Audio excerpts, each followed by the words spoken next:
Good morning. I'd like to bring the regular meeting of February 10th, 2015 to order. The deacon, Ron Daines from Sacred Heart Roman Catholic Church, will bring us our invocation, followed by the Pledge of Allegiance.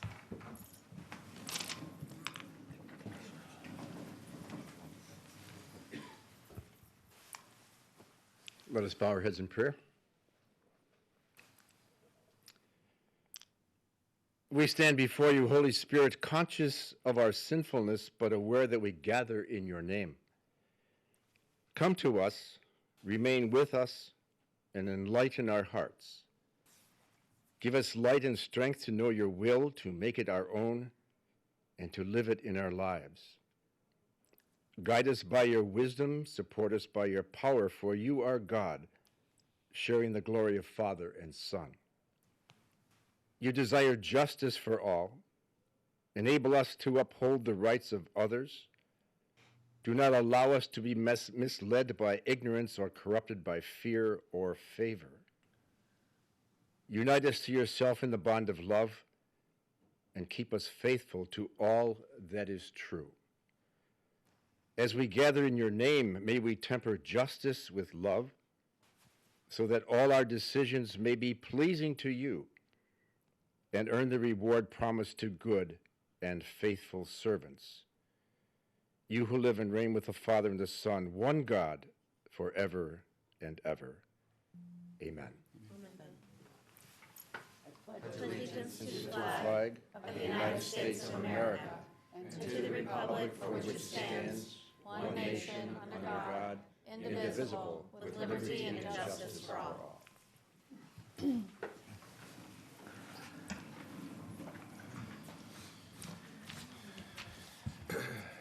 Do we have any announcements or changes to the agenda?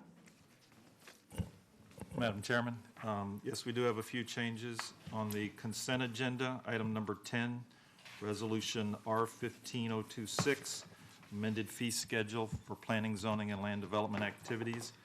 Page 12 of the fee schedule was updated and replaced to reflect minor wording adjustments in the tree removal replacement section.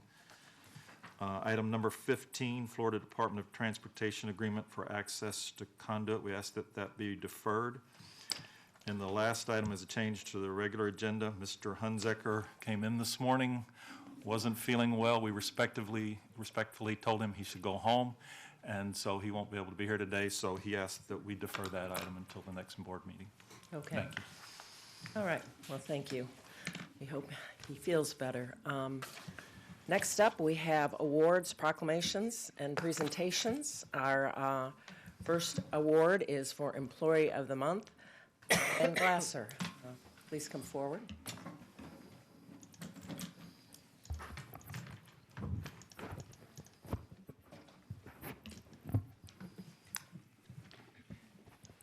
Good morning, Madam Chair.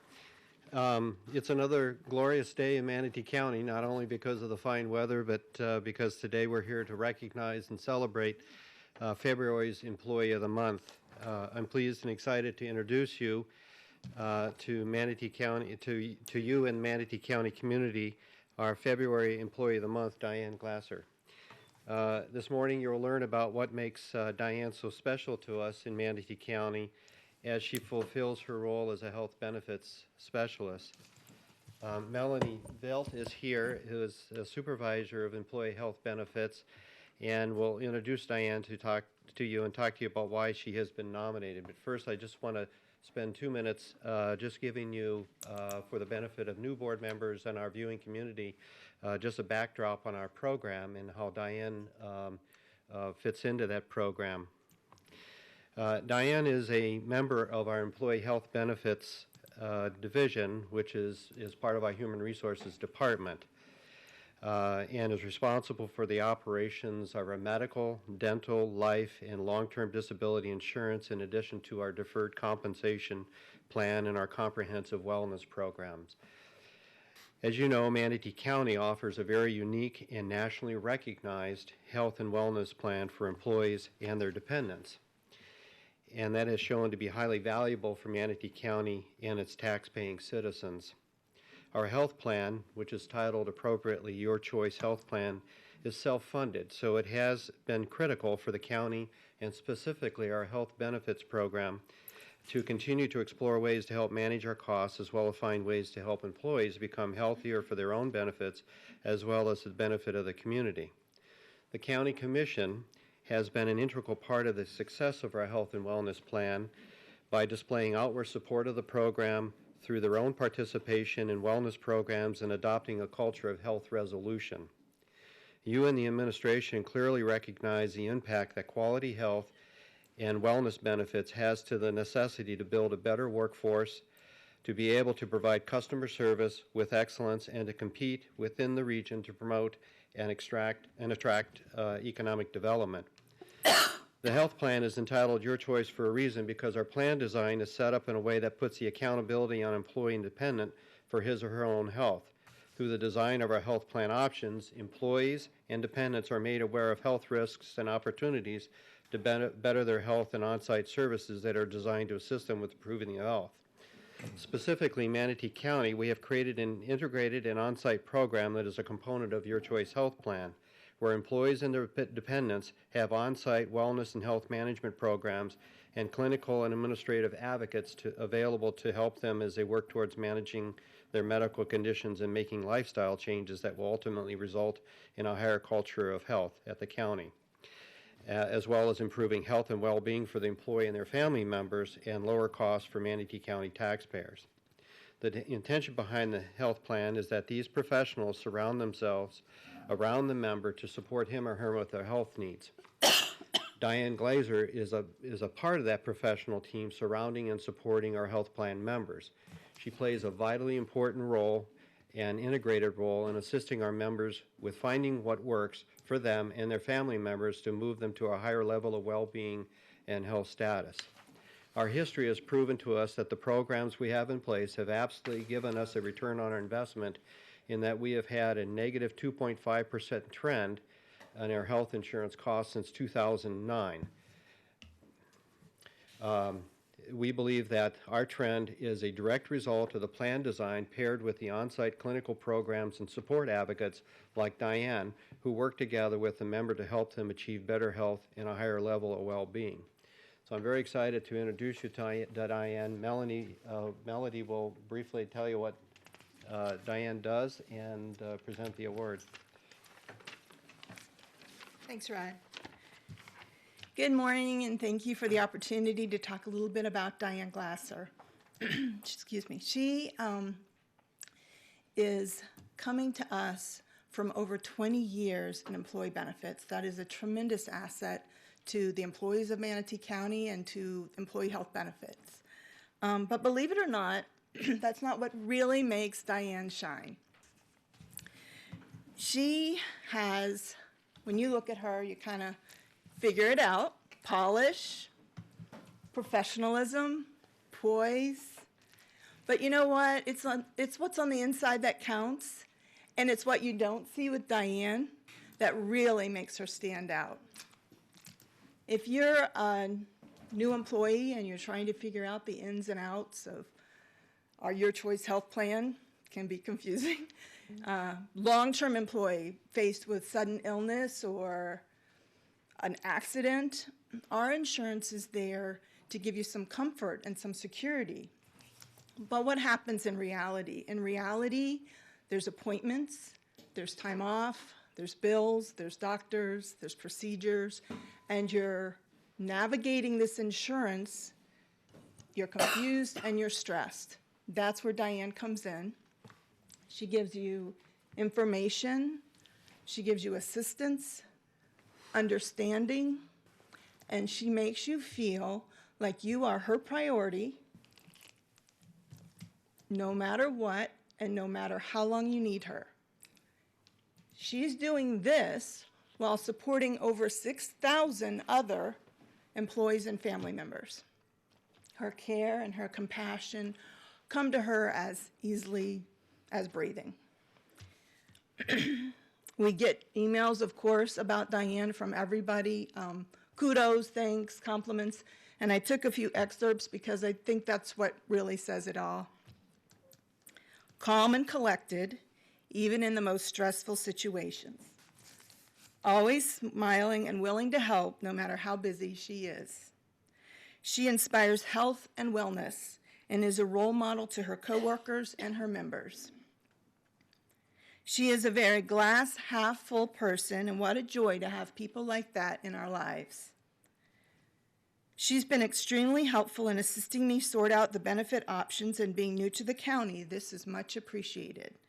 You know that when people take the time to send a compliment, most people take the time to complain, but it really means something when they take the time to send a compliment. Another one, I've never heard Diane say anything negative about anyone, and she never seems rattled. When the Employee of the Month was announced, she got so many emails from, congratulations and well-deserved, and this is countywide, all departments, and other agencies as well. So I'd like to tell you that Diane practices the ACE philosophy every single day, but she doesn't, because that's just who she is. Thank you for your service, Diane, and congratulations. Yes.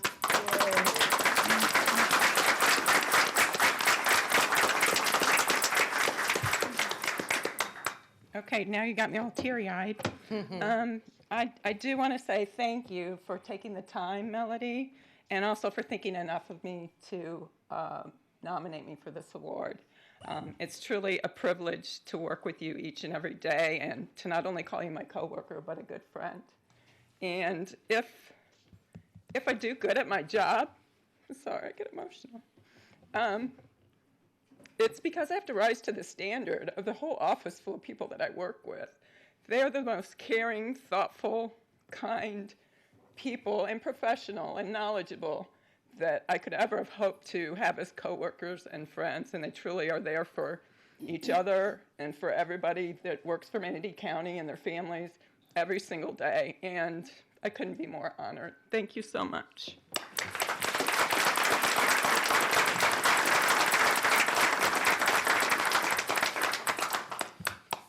Thank you so much, Diane. You do a great job for us, and our whole team does. We are very blessed here in Manatee County to have the folks that we do have over there helping us.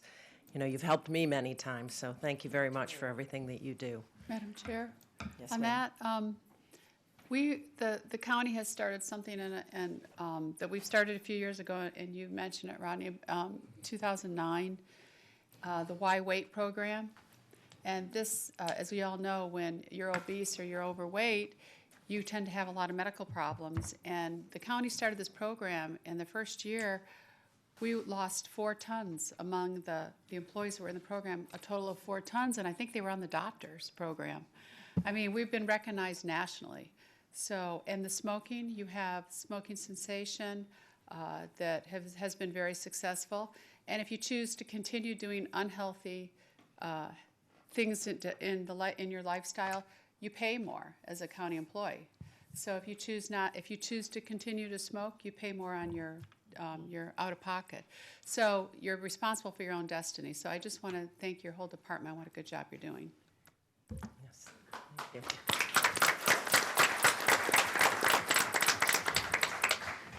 Okay, next up we have a certificate of appreciation to Waterboy.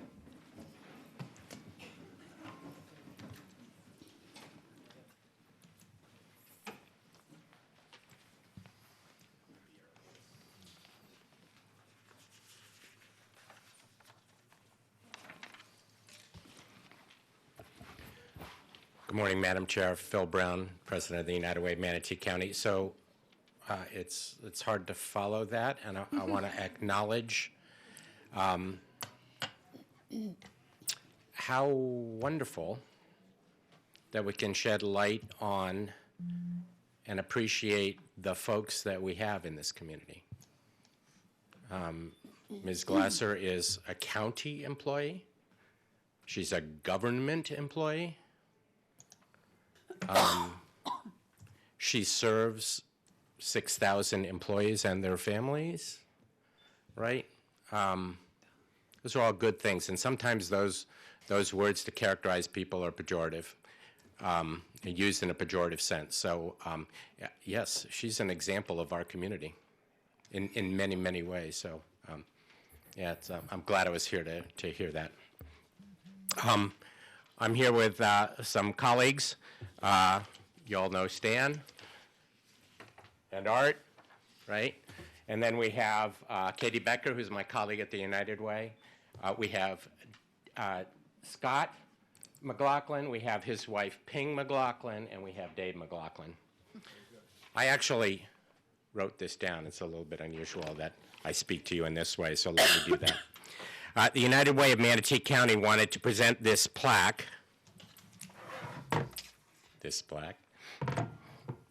in recognition and appreciation of Dave McLaughlin, his son Scott McLaughlin, and Scott's wife Ping McLaughlin, who are the owners of one of our local firms. Again, this is a great example of the public sector, the private for-profit sector, and the nonprofit sector coming together in our community. And this is simply one example in our community. Their local firm is Waterboy. Waterboy's longstanding support for the United Way of Manatee County has been demonstrated time and again through their donations of supplies and monetary sponsorships for events that have been created and run by volunteers who are employees of our Manatee County government. These volunteer events have been part of the employees, our employees, strategy for raising funds to supplement their individual giving of fellow employees to benefit our community through the United Way. You all are probably familiar with some of these events: Manatee Miles Walk, the United Way Golf Tournament, and the Sporting Clay Shoot, just happened this weekend. Plus various group volunteer projects undertaken by the county employees in our community. Without hesitation, the McLaughlins have given generously, have contributed to the strong success of these events, which have become open to all members of our community. United Way is about working together to make Manatee County a better place for everyone by focusing on the building blocks of a quality life: education, financial stability, and health. Waterboy has clearly demonstrated over a number of years that they both live united, I'll leave my shirt on, and are committed to partnering with both public and private sectors to help our community to help itself. We thank and acknowledge their steadfast support and for their continuing partnership. So thank you. And I'd like to introduce Stan Driggers, who Stan and Art run as volunteers the United Way employee-driven campaign. Stan. Stan Driggers, I'm Fleet Supervisor with Public Works, United Way Coordinator for the county. I just wanted to add a couple of things. It's been a pleasure working with Scott, Dave, and his wife, Pang. They've supported every endeavor we've been involved in support of United Way.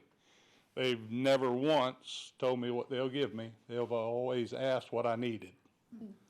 And for that friendship to continue and the generosity that they show toward such a wonderful cause, we want to present them with this plaque. Good. Thank you.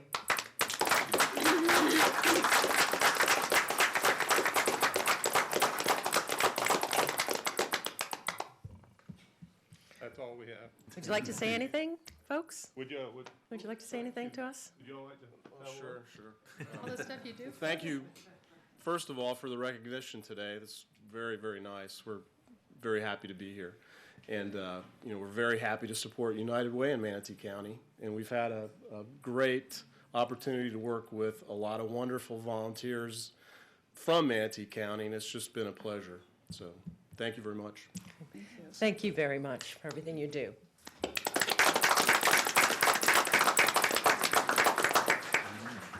next up we have the proclamations. Can I have a motion for approval of the proclamations? So moved. Second. Okay, we have a motion and a second.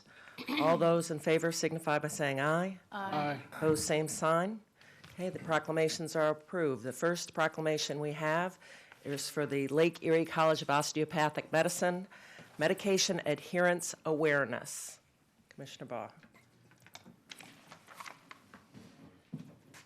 I'm not going to stand here by myself. I'll go down. I love the white coat. You good, Michael? It's an honor to do this today. LECOM is so wonderful for this community. They do so much. So, whereas medications are an important component in the successful diagnosis, cure, mitigation, treatment, and prevention of many diseases. And whereas adherence to medication regimens as prescribed by physicians, dentists, and other healthcare professionals, and as reviewed by pharmacists, is critical to the success of those regimens in improving patient outcomes. And whereas medication non-adherence is a major problem in the United States, with studies estimating that patients with chronic conditions adhere only to 50 to 60% of medications as prescribed. And whereas medication non-adherence is a major cause of mortality and increased healthcare costs in the United States, with approximately 125,000 yearly deaths and an estimated annual cost of $100 to $300 billion attributable to medication non-adherence. I'm losing my voice. And whereas pharmacy and medical students at the Lake Erie College of I can't say it. Osteopathic. Thank you. Medicine LECOM Bradenton campus, as part of their commitment to promoting public health, are participating in the Script Your Future Medication Adherence Team Challenge with the goal of promoting the importance of medication adherence.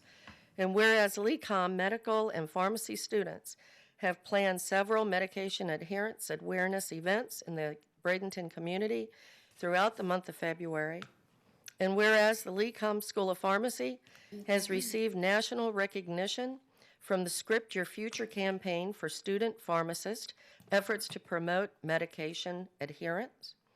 Now therefore be it proclaimed that the Board of County Commissioners of Manatee County, Florida, commend the students of LECOM for their efforts and support their goal of improving the health of the citizens of Manatee County by increasing awareness of the importance of medication adherence, adopted with a quorum present, and voting this 10th day of February 2015, Board of County Commissioners, Manatee County, signed by Betsy Bennett, Chair.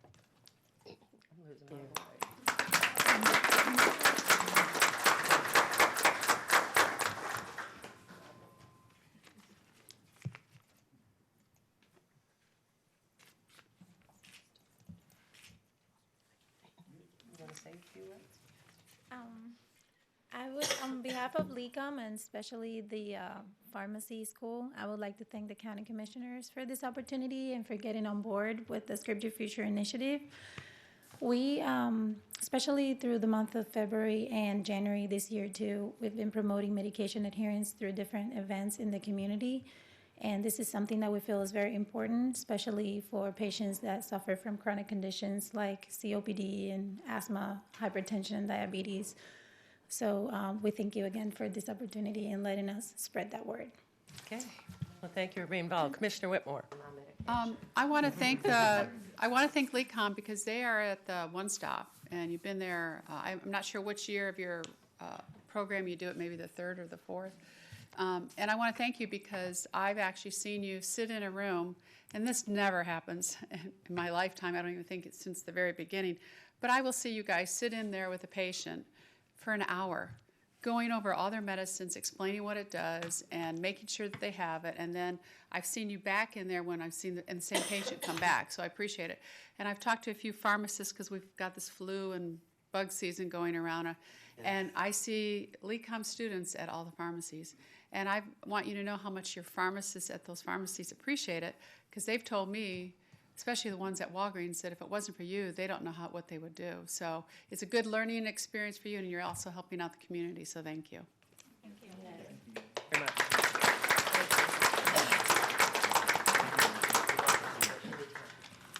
Okay, next up, we have a proclamation recognizing the 33rd Annual Cortez Commercial Fishing Festival. Commissioner Chappie.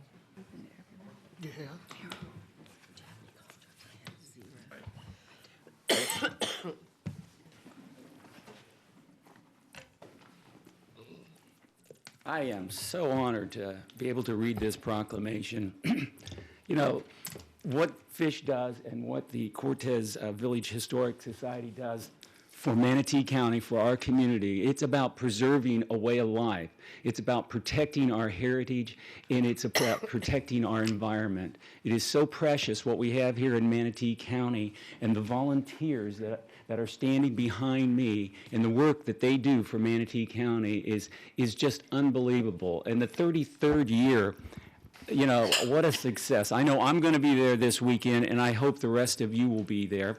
And I'm going to read this proclamation now, and then we'll have them come up and introduce themselves and talk a little bit about what's going on. And I hope they'll touch on the preservation project that you guys have done. It's beautiful out there. It's again about protecting our environment and the shoreline and the mangroves and everything that we have that's so precious to Manatee County.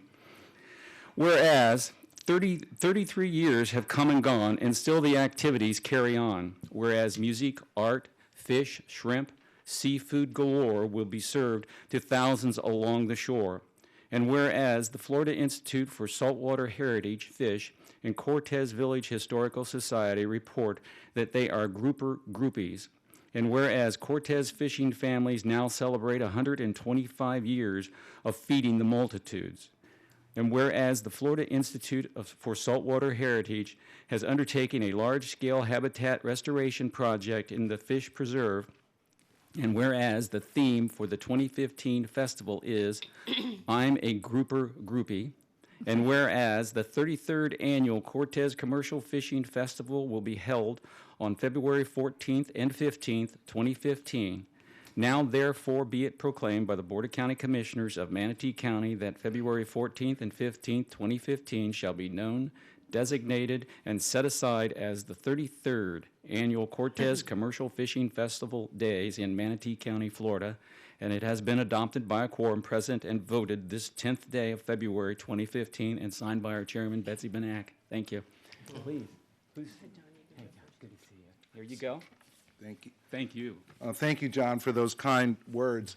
I'm John Stevely, board member of the Florida Institute for Saltwater Heritage, we refer to as FISH, and also on the Festival Planning Committee, 33 years. I've been at every single one. I think everybody here has probably been to quite a few of them. And I know Jane wanted to say a few words, and I'd like our volunteers to introduce themselves. But this is kind of a special festival because we're featuring the fact that we've done a major habitat restoration project on the preserve. This has really been a dream that's been over a decade in coming, actually 14, 15 years. And we still got a lot of work to do. You may see something about it in the Bradenton Herald over the next couple of days, but we're very proud of that. And thank you so much for the proclamation. Good morning, Madam Chairman. Thank you very much, board members, Deputy Administrator, for having us this morning, and especially for this proclamation and recognizing exactly what a special asset not only FISH, Florida Institute for Saltwater Heritage, but the Village of Cortez is to Manatee County, because we do believe we are an asset, and we thank you for that recognition. What I would like to say is, number one, we are an organization totally volunteer, have absolutely no paid employees, so everything we do has to come from someone stepping up and taking the reins and moving forward with the project. And we require partnerships. That's how we do our business. And one of our best partnerships is our partnership with Manatee County, not only for the Preserve project, because I believe if we hadn't been able to partner with you to become to get that conservation easement, we couldn't have moved forward with this huge restoration project that we're talking about. So we have a partnership with you, with Sarasota Bay Estuary Program, who is in the process of doing the restoration, phase 1 only, and of course Swift Mud, where the funds to do this project came from. So we are so excited because, as John pointed out, this has been a very long time coming, but the last 12 months for us have been spectacular. They really have. And the last 12 months for this environment of ours, 90 acres of mangrove forest, uplands, and wetlands that are being restored back to their original flows and their original state of, what do I call it, John? Ecosystem. Yeah, the ecosystem. Thank you very much. See, we are very blessed with that. But now with the festival, I want everyone to understand the huge undertaking that the festival is. I'm going to pass out to you, and I hope you will come, your invitation. Once again, you get one every year to join us, and especially to join us on Saturday, because we do have a special relationship with you. Our festival is huge. It usually is attended by approximately 18,000 people over the 2-day period of time. And we could not park and provide the area needed for that number of people were it not for our partnership with you for off-site and bus service. You have been so much a blessing for providing that transportation that's quite effortless, quite stressless for people to go and park off-site at either GT Bray or Coquina Beach. Jump on our transit system. They do pay $1.25 each way, but to jump on the transit system and just ride to the festival and be dropped off at the front door.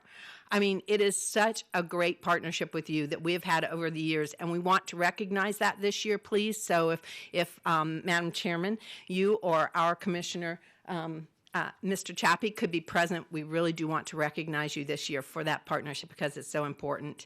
The organization itself, we have a boat works that's going to now be, this year especially, open and involved in the festival that we want everyone to take the opportunity to check out. We have Rick Stewart, who is our board member who manages that boat works, and it has gotten so much recognition over the last 12 months. It has been recognized, I believe, even nationally, but I know all over the state of Florida. And he has done a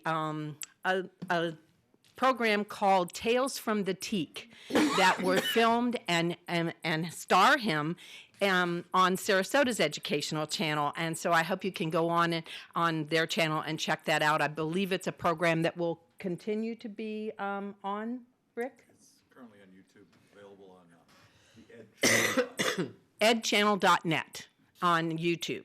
So we are just excited. We have had a phenomenal year. We completed the inside of Fisherman's Hall, gave it a complete overhaul, and it is beautiful and should shortly be ready for any community people that might want to come and take advantage of that through our organization. I see Kathy Slesser in the audience, and Kathy has been with the clerk's office. I wish she were up here because she is such a huge piece of fish. She is such a huge piece. She represents, when Mr. Shore can't be there, she represents him at our meetings, and she has helped us in so many ways. She was an angel sent to us many, many years ago, and we are so blessed to still have her so actively involved. And Kathy, I wish you were up here with us because you should be. But with that, I would like to just say we're going to let John pass out your invitations. Please join us. We're so excited.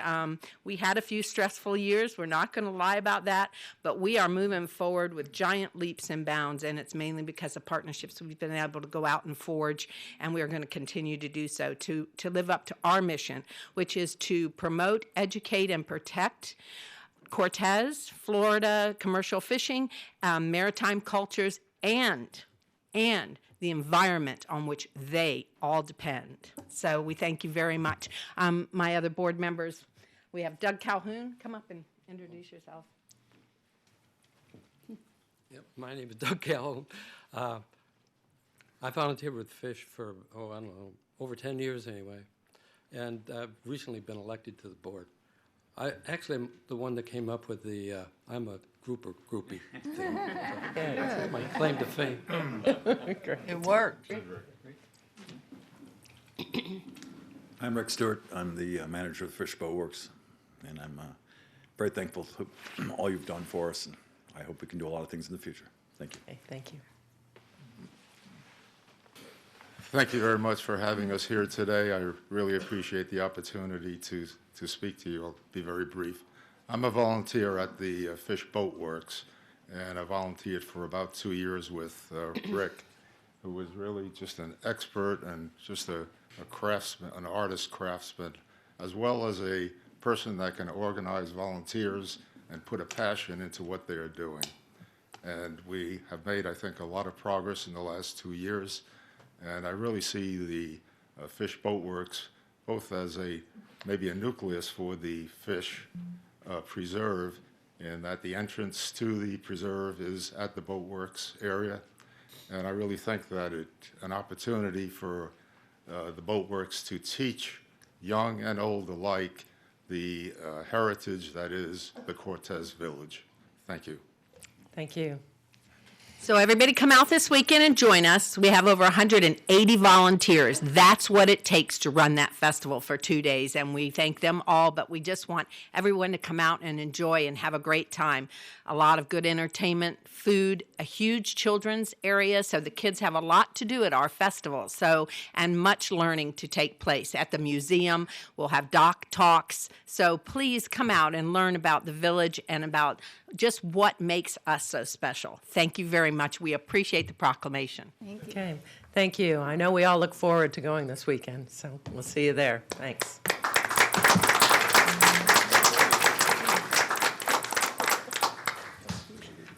Okay, next up is Gulf Coast Senior Games Week, February 14th through the 22nd. Commissioner Bussell? Or anybody to receive it? Yeah, okay.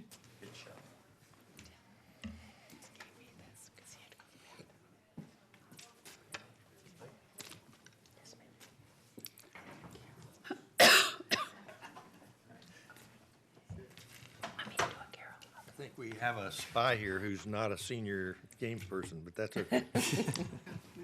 I'm pleased to read this proclamation. Board of County Commissioners, Manatee County, Florida.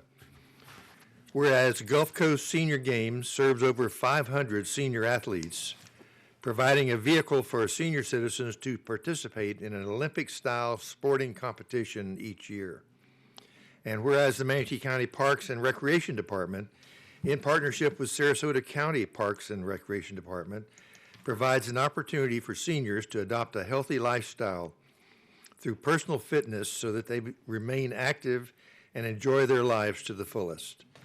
And whereas the Manatee County Parks and Recreation Department, in partnership with Sarasota County Parks and Recreation Department, promotes a celebration of sportsmanship, camaraderie, and competition among the community's senior population of 50 and older. And whereas the Gulf Coast Senior Games is celebrating its 26th anniversary this year in providing fun, fitness, and fellowship for a generation of champions.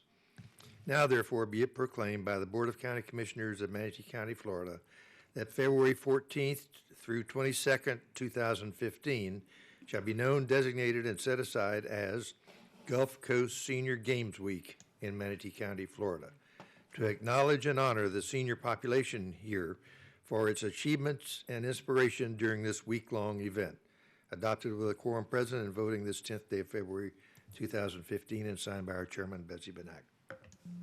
Mike. Thank you, sir.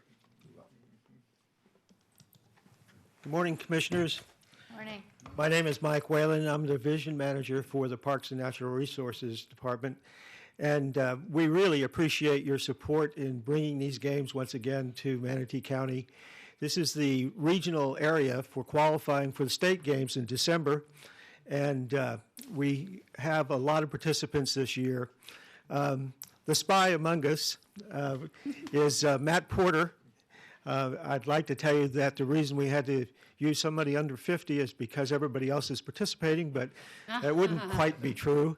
Matt has been our aquatics supervisor now for just several months, but he's done a great job in coordinating this year's games and working with Sarasota County to bring them. So I'd like to introduce Matt, and he'll say a few words about our local games this year. Hi, thank you for having us this morning. The Senior Games, this is my first year learning about the Senior Games. I've learned a lot, and it's a great event we host here, along with the partnership with Sarasota. Our oldest participant this year is 94 years old, competing in horseshoes. We have 16 events, and this is just a great fellowship amongst the seniors. It helps keep their minds active and their bodies healthy. Okay. 94. Thank you. That sounds wonderful. Good luck, all you seniors. You don't want to talk. Thanks, guys. Madam Chair. Just a quick comment.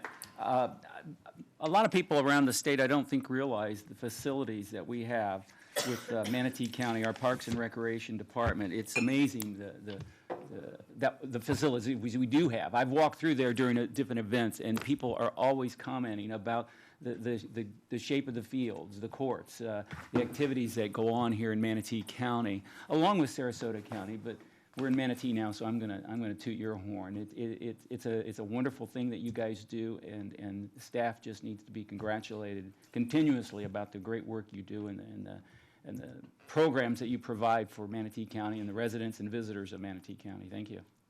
Thank you, Commissioners. Okay, thank you.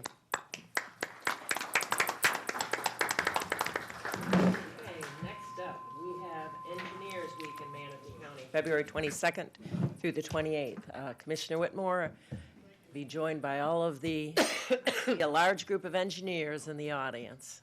Woo.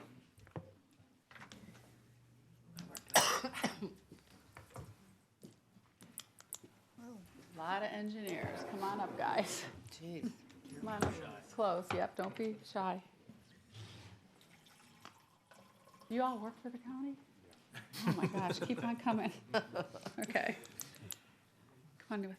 Okay. Whereas February 22nd through the 28th, 2015 is designated as National Engineers Week. And whereas this week is also celebrated throughout the local engineering community. And whereas engineers to help design, construct, and maintain the infrastructure and facilities that contribute to a high quality of life for all residents of Florida. Its growth depends on engineers executing innovative, creative, high-quality solutions to technical problems. And whereas the engineers are bound by their ethical canons to hold paramount the safety, health, and welfare of the public, promote social and economic interests of the engineering profession, and stimulate and develop professional concepts among all engineers through education and in practice. And whereas engineers in Manatee County contribute directly to the quality of life in Manatee County by working with others to improve the safety and quality of our roads, our houses, our workplaces, our water, our environment, and the products we use. And whereas members of the American Society of Civil Engineers, Florida Engineering Society, American Water Works Association, Florida Water Environment Association, American Public Works Association, and the Public Institute of Consulting Engineers are making strides to interact with the public sector and local schools to prepare future engineers to maintain our economic leadership and quality of life. It is fitting that we recognize and honor the continuing contributions of American engineers by observing Engineer Week with the theme Engineering New Horizons. Now therefore be it proclaimed by the Board of Manatee County Commissioners, Manatee County, that February 22nd through the 28th, 2015 shall be known, designated, and set aside as Engineer Week in Manatee County, adopted with a quorum present and voted this 10th day of February 2015 by our Chair, Betsy Benek. And I'm going to introduce Sia. Thank you, Madam Chair. Sia Milan is with Public Works Deputy Director, lead the engineering services. Traditionally, we have used this event to introduce your engineering team within the Public Works. In recent years, we have been able to recruit and retain, and the key word is to retain, big staff from major engineering firms nationally, which is very important. We're about 30 strong. Public Works puts out around $50 to $60 million worth of construction plans out to bid and construct, which is between private consultant and in-house staff. In-house staff could take credit of 15 to 1/3 of that sum. Major projects such as 44, 53rd Avenue going to bid right now, Upper Manatee, Fort Hammer Road, utility work such as Key Royale water line, major sewer rehab and lift station upgrades, traffic side. We have major traffic intersection works through JPAs and grant from FDOT. And in that endeavor, I would really like to appreciate and thank Mr. Ron Schulhofer for his support, Administrator Unzicker for his support and vision. We're run it like a business and be efficient and cost effective. Having said that, I would like for you to recognize each one of the staff member who will introduce themselves and tell you what they do. Starting with Jeff with project management. I'm Jeff Streetmatter, and I have the privilege to manage our division called Project Management, and we take projects from design, from inception, all the way through construction. And I have a privilege of working with a great team of engineers that are dedicated to that. I also want to mention those back at the office that are part of our team that aren't engineers, but are very integral as well in the delivery of projects. So I'll let each one of them introduce themselves. Good morning, Commissioners. My name is Kent Bontrager. Of course, I work with Jeff, Project Management, have a lot of the great projects that you hear about in the papers and you see. It's been a lot of fun. Thank you. Good morning. My name is Mike Sturm. I do roadway and utility projects. Good morning. I'm Brian Bates with Project Management, and I manage a couple dozen of your utility projects. Thank you. Good morning. My name is William Lorenzo. I am a project engineer too in the project management division. I only been here for a month. Welcome.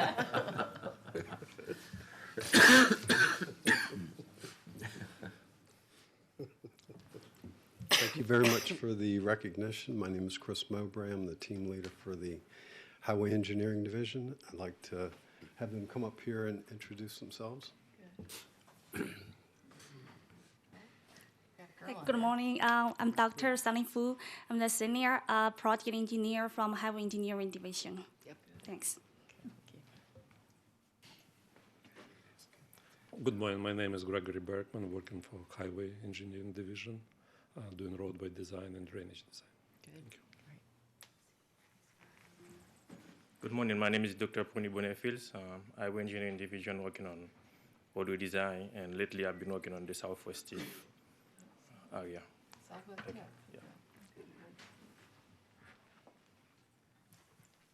And I'm also assisting the Utility Engineering Division. I'd like to introduce them.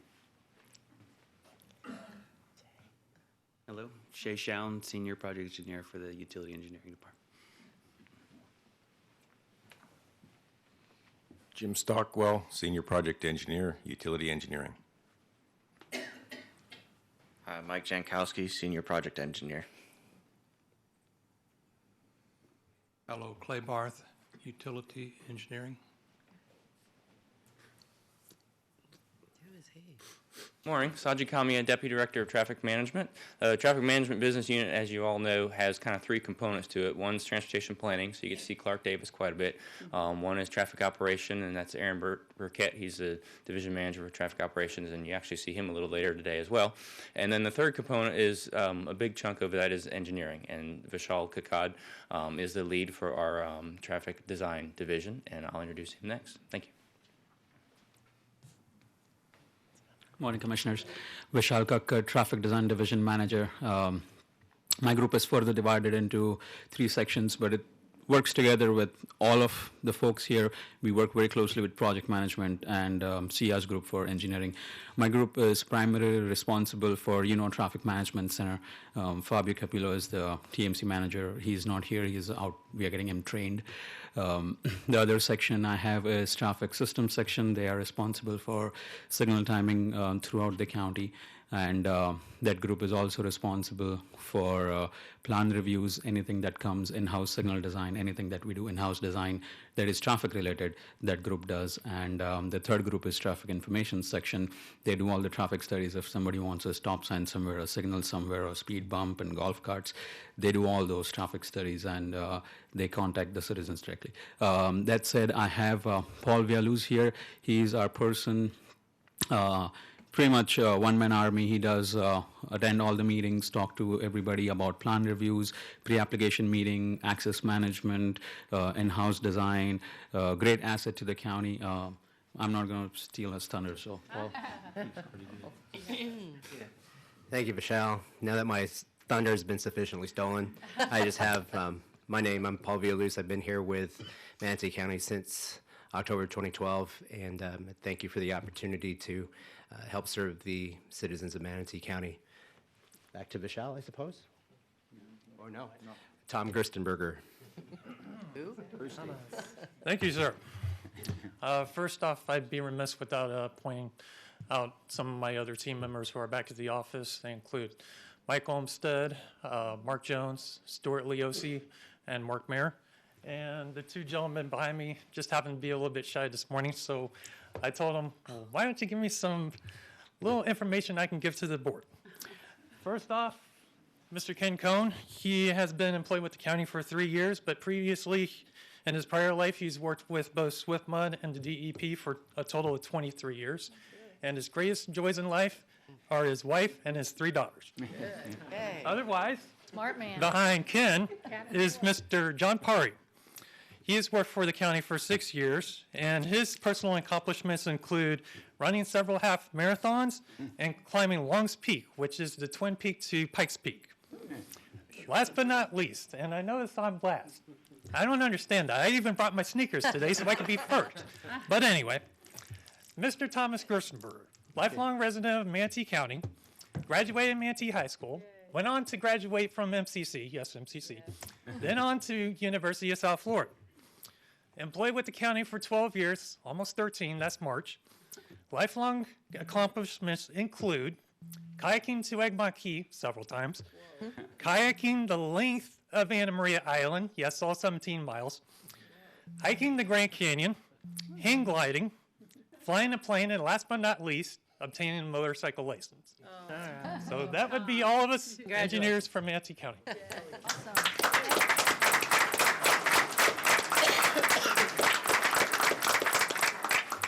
Once again, board, your team engineering. Yay. Thank you. Not to mention at this time, we have Mr. Sankoff, the president of American Society of Civil Engineering, who will accept the proclamation. Mr. Sankoff. Thank you, sir. Good morning, commissioners.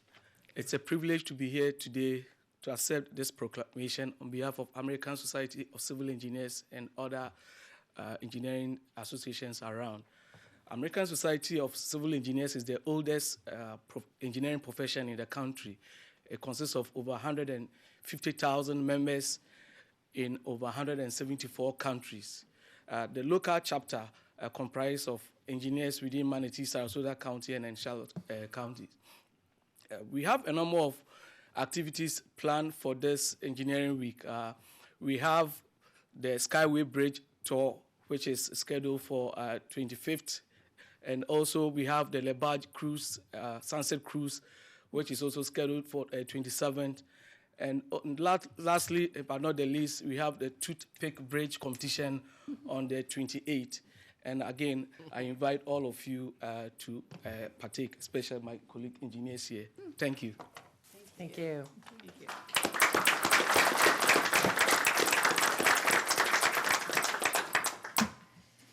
Okay, thank you. Couldn't get by without those engineers, so thanks so much for being here today and all the work you do for Manatee County.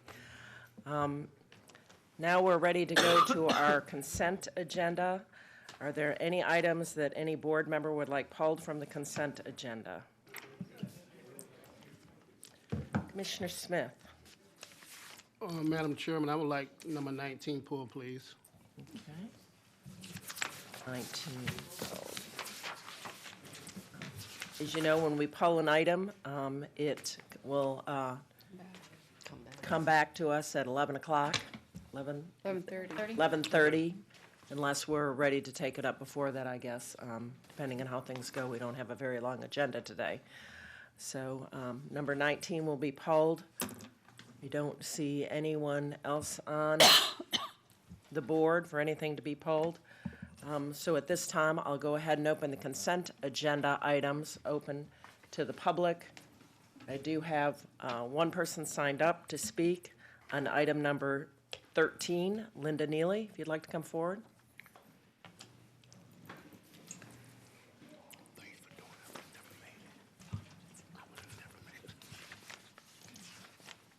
Good morning, commissioners and citizenry. I'm Linda Neely, citizen of Manatee County, and item 13, for those that don't have their agenda out, is the budget for the year 15. And you know, there's such a disparity of actuality against the media and the political heads that we're all doing fine and great. I know people who haven't seen their pay change since the 1990s. So we appear to be booming. We have the UTC Mall out there, which I wish the engineers were still in the room, because there was 6 inches of standing water in the parking lot there yesterday. And that wasn't a heavy rainfall. I can't wait for August and September. But it is the small people, the people that are the service providers, the people who do the mundane things in your life, their incomes have not improved. And when you make your budget for the coming year, it would be really great if you remember that you're taxing property that kids that are out of the household, or they're college kids with a degree who are still working at 7-Eleven because they can't find a job in their field of educational study, that you think about them when you're making your millage, when you're talking about spending more money on governance, that you give them perhaps some consideration in your decisions about the budget for Manatee County, because they haven't seen that increase yet, which nobody can explain yet. At the top end of both the political and the media, they say we're gung-ho. You know, that gas break we've had for about 70 days, people are getting those things that they didn't put, like tires on their car, with that gas money they're saving. That's not booming. That's not getting ahead. That's not moving forward in their bank accounts. So please think of those people, and those are really the bulk of your people. And they may not own homes, but they rent, and their landlords put that property tax in their rent. They're not there for philanthropy. Thank you. Thank you. Anyone else who'd like to address the board on any of the consent agenda items? Anyone else? Okay, seeing no one come forward, I've got a couple of commissioners who have signed up. Commissioner Smith? I'm fine. Okay, Madam you're good? Chairman, yes, ma'am. All right, next, Commissioner Whitmore? And I just have to clarify something. I'm glad you bring that for public discussion. This board hasn't raised our millage rate. I came in 2006 in November, so I'm not sure if the millage rate went up that year. They haven't raised the millage rate since 2007. I'm positive on that one. And during the downturn in 2009, Mr. Hunsaker went through whatever was in the budgets throughout the years and took the reserves out of all these various areas in Manatee County and created a budget stabilization fund. And we've actually been living on this reserve for 3 years now, I think about 3 years, maybe 4 years. Last year we took $14 million out of it to meet the budget, to continue doing the people's work. This year it's projected $12 million. Yes, if our properties values go up without raising the millage, we will be able to maybe not take $12 million out, maybe a little bit less. But this budget stabilization goes away in 2017. So, and hopefully we may be on some kind of even ground then and be able to, plan for the future. So I don't think I think we've seen a very tight, frugal, conservative board up here since 2007 that hasn't raised our property taxes. And I just wanted to bring that forward because I know when you see all these budget amendments and you see these transfers, we're living without our means without raising the millage of our citizens. Okay, and of course, this is not a new budget. We're not acting on a new budget today. This is what we do on a regular basis, shifting money to make sure that different funds are kept up accordance to the budget that we've already adopted. So just for clarification, we are not adopting a new budget today. Mm-hmm. This is kind of a standard reallocation within the existing budget. There's no changes to the budget proposed with this action. Commissioner DiSabatino? Yeah, this is good discussion. Thank you for coming today and bringing this up. And matter of fact, if I looking down on this item, there's a few that de-appropriate money. So money that was not totally spent is putting back into the budget, $159,000 from 301 project, just transferring funds from another, and there's one from the clerk's office that they're returning excess funds. So this is all not bad news. It's good news, and de-appropriates $145,900 in building capital projects funds from the Next Gen 911 project. So good job to staff for they have a budget, but they're not utilizing all of it and returning the money back to the general fund. Thank you. Okay, thank you. Commissioner Bussell. I move to approve the consent agenda except for number 19. Second. Yep. Okay, we have a motion by Commissioner Bussell, second by Commissioner DeSabatino. Any further discussion? Okay. Hearing none. All those in favor vote aye. Aye. All opposed, same sign. Okay, motion carries unanimously. All right. Next up, we're at time for citizen comments. As you all recall, we've had discussions about our procedures, but we do not have any formal change to our procedures resolution, so we're operating consistent with the procedures that we have, which allow folks to speak for 3 minutes on any future agenda item that they would like, and on each agenda item they get 3 minutes. First of all, I'm going to recognize West Manatee Fire District Commissioner Randy Cooper. Are you still in the audience? Please come forward. Oh, I just wanted to say here. I didn't. Oh, I'm sorry. I thought you wanted to be recognized. No. You did. Okay. Well, we recognize you. Thank you for being here. Nice seeing you. Thank you for being here. We won't make you speak if you don't want to. We don't make anyone speak. Okay. Next up, Mr. Nathan Levinson.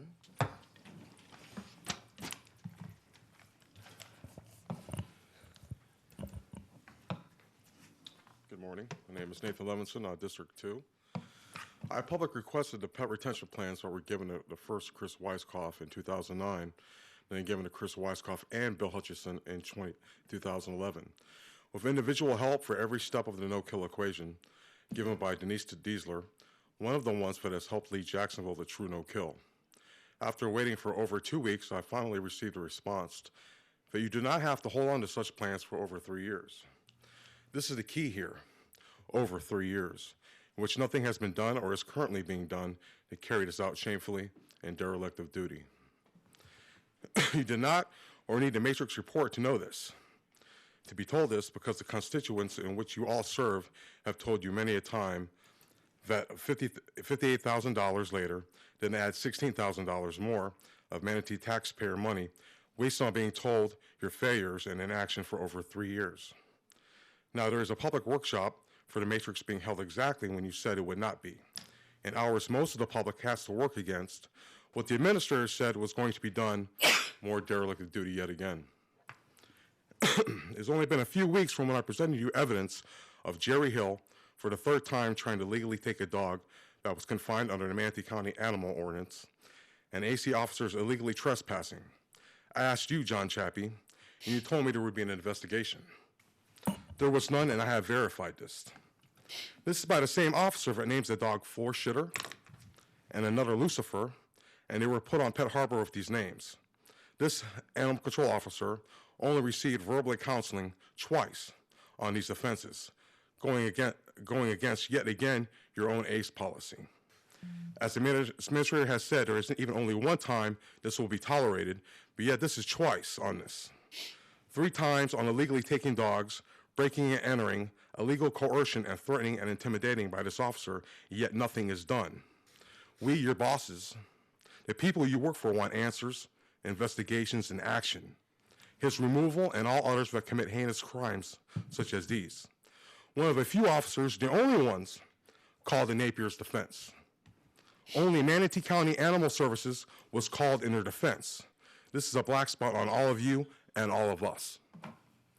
When will your ACE policy be upheld? And that includes the head of the chain of command that has broken this, not carried it out time after time again. You and this council must act. You must uphold your sworn duties. Because if you cannot or will not, you are all subject for recall or removal of not doing your sworn jobs. Thank you. Next up, Agatha Mantanis.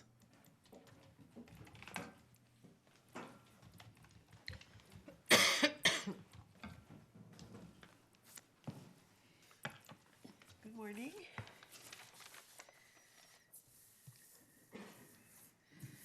I don't know if you can see that. Is that correctly posted or is it upside down? Upside down. Turn around 90 degrees. Okay. Okay, go. here we go. This is the first. Oh, good morning. My name is Agatha Mantanis. This is the first of 4 letters sent to the county commissioners by Mr. Halbach in response to Mr. Hutchinson from Animal Control. Letter to them. To date, no response has been received from any of the commissioners, not even a canned response. Acknowledging receipt of the letter, his entire letter can be seen at that particular address. What makes this county exceptional is the concept. We, the people, elect the government to represent them, not rule them. When I first became aware of the situation between animal control and the public, it had degraded to personal animosity between the two. When changes were made to the very top administration, it seemed possible that fences could be mended and all would work together for the common good. It is regretful this opportunity was squandered with the appointment of Mr. Hutchinson as interim director. His recent letter regarding the stray with the bullet wound is so offensive in so many levels.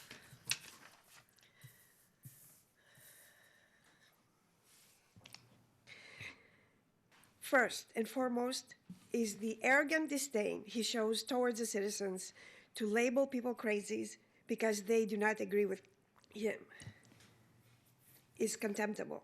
These are the citizens that pay his salary and elect you, the Board of County Commissioners. To allow this insult to stand without reprimand implies your agreement with him. This is not the first time. Recently, when somebody complained about the service they received, he ridiculed them for not reading the employee's name tag. There are no name tags. However, that didn't matter. His intent was to insult the citizen and deflect the complaint. His sarcastic statement, "So mea culpa, they caught us on this one," is amazing.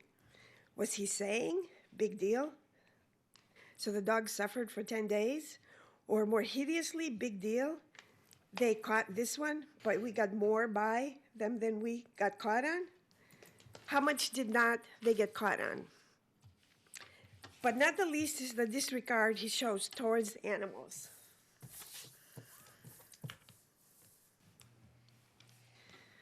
Supposedly in his care, the mere thought a severely emaciated dog with an open bullet wound and x-rays showing shattered bones could remain in his kennel without much notice for 10 days should make even the most indifferent of you sit up and take notice.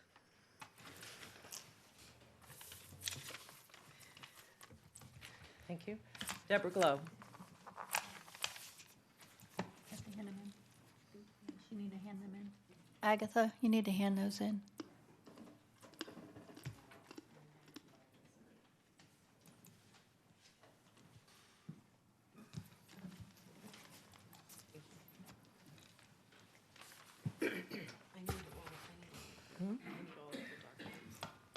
She should read off these. You need those? should. A couple other pictures up there, too. Oh, Agatha, we need the rest of those. Yeah, anything that's shown on the, Thank you. anything that is submitted and shown to the board as part of the public record needs to be kept by board records. Okay. Good morning, ladies and gentlemen. My name is Deborah Glow. For any dialogue to be meaningful, it must be truthful. Otherwise, it is just propaganda. Mr. Hutchison said, quote, Dr. Berglund diagnosed took x-rays and returned the animal to us with x-rays, meds, etc. Any reasonable person might assume the dog, now known as Amira, was being treated with the needed meds at the shelter. This is not true. According to their own records, which are in my possession, there were no medications administered for approximately 10 days until a volunteer and an employee could not watch the dog suffer any longer and took it upon themselves to call the vet for pain meds. Think we can file Mr. Hutchinson's statement under an outright lie. In regards to reopening the downtown adoption center, Mr. Hutchinson said, "No good deed goes unpunished." A cute little saying suggesting they, Animal Services Administration, were trying to do good, but it was not appreciated. It is true that reopening downtown was not welcomed by the rescue community. When it was closed abruptly last year, they, Animal Services, first said the building was sick and the adoption center was being closed temporarily for cleaning. Then they said it was impossible to keep it sanitary because there were no floor drains. Then they said the building was up for sale. Then they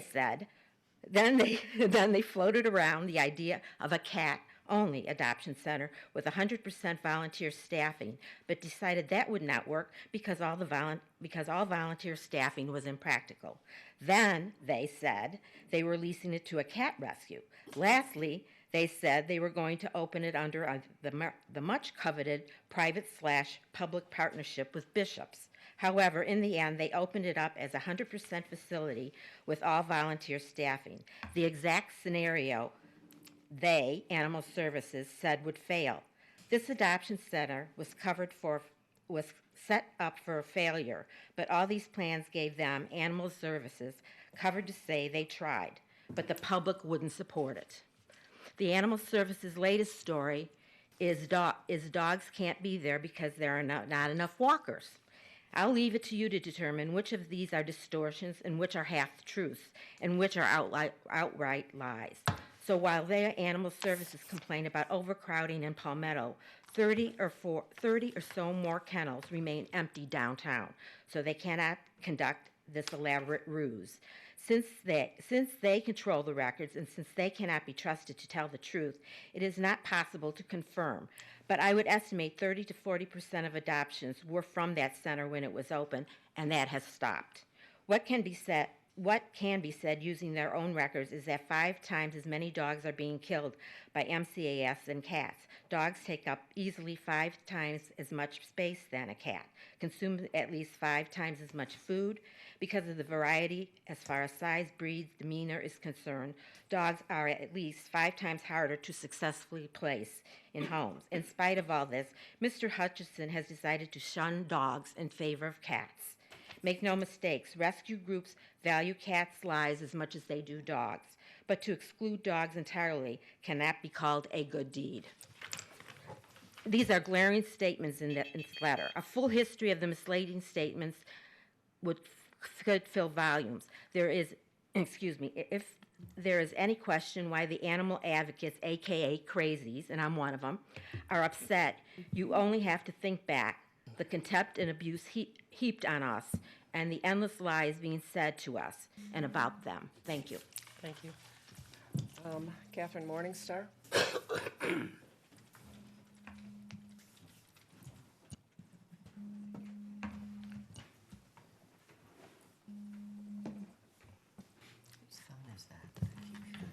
Catherine Morningstar, Manatee County resident. This is the 3rd letter sent to the board in response to Mr. Hutchinson, Director of Animal Services, letter to the BOCC from Mr. Hellbach. All of these can be seen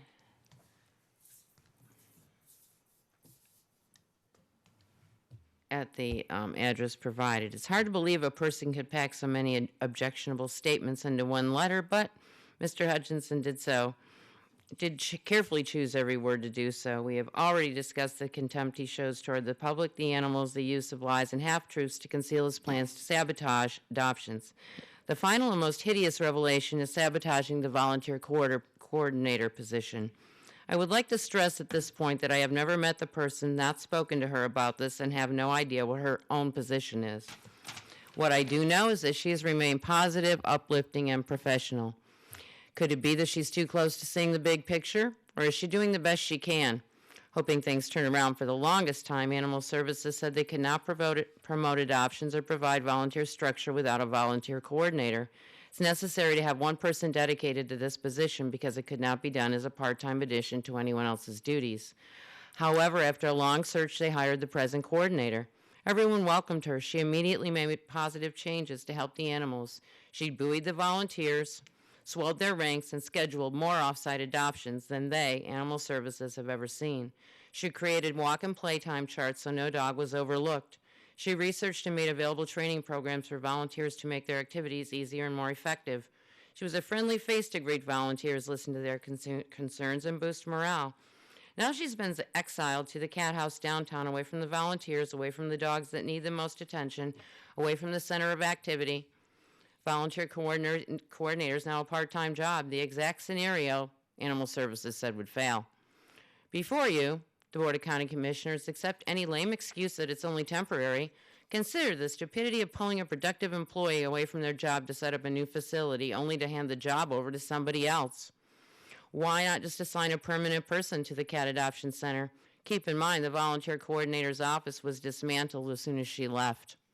If you doubt her presence at the shelter was important, consider the hypothetical case of the governing body changed by the responsibility of approving major projects. If the members of that governing body have a friendly personal association with the applicant, that applicant words will carry more weight than the speaker at the podium.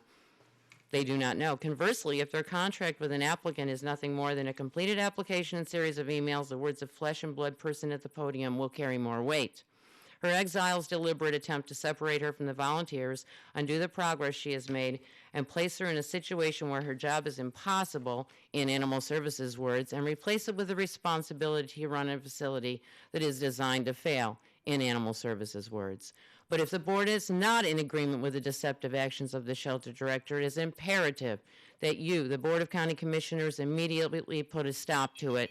If you're in agreement, bear in mind the voters are not in agreement. Remember the Matrix report, 75% of the surveyed public wants no-kill implemented in this county. The sad part is without all the shenanigans, Manatee County is in a good position to really achieve the no-kill goals of the board that they purport to support. Compared to Hillsborough, Sebring, and other neighboring shelters, the brass ring is within reach. The only thing stopping it is the administration's deliberate pursuit of the shelter director's stated goal to stop adoptions. Thank you. Next up is Linda Neely. Ma'am.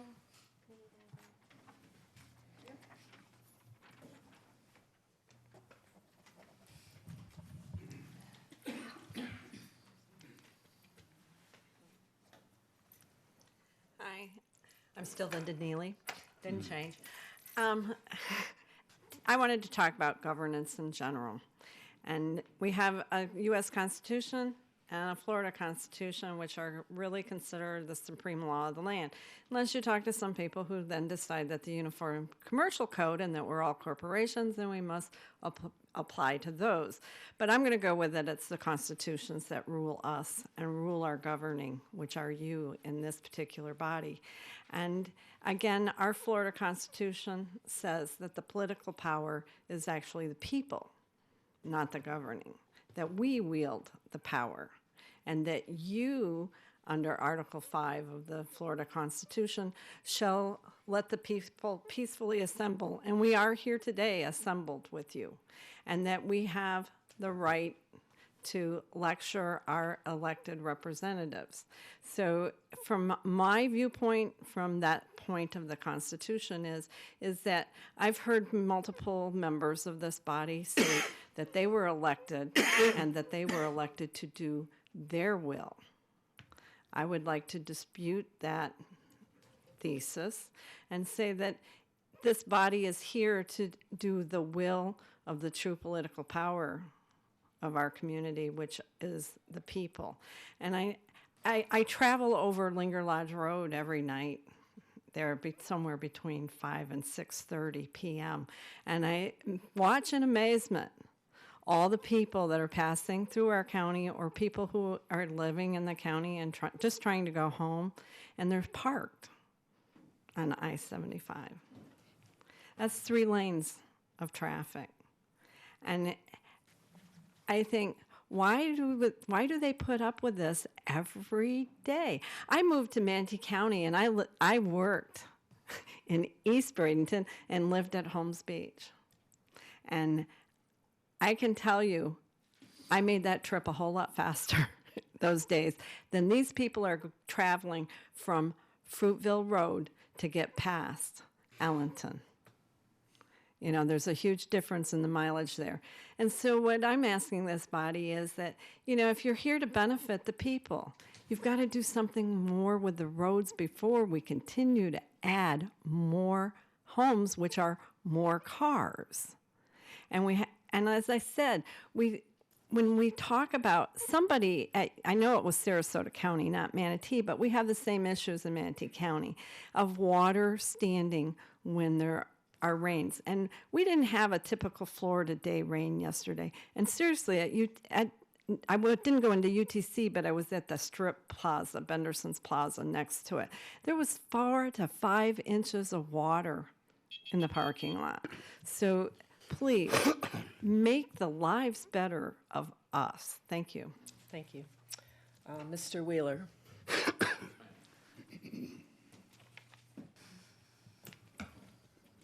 It's getting old is tough. Tell me about it. My name is William R. Wheeler. I am a resident of this county, have been for several months, about 53 years to be exact. I would ask you, has to do with an ordinance, Ordinance 1510. To refresh your memory, it is the ordinance that is proposed that will become the basis for the land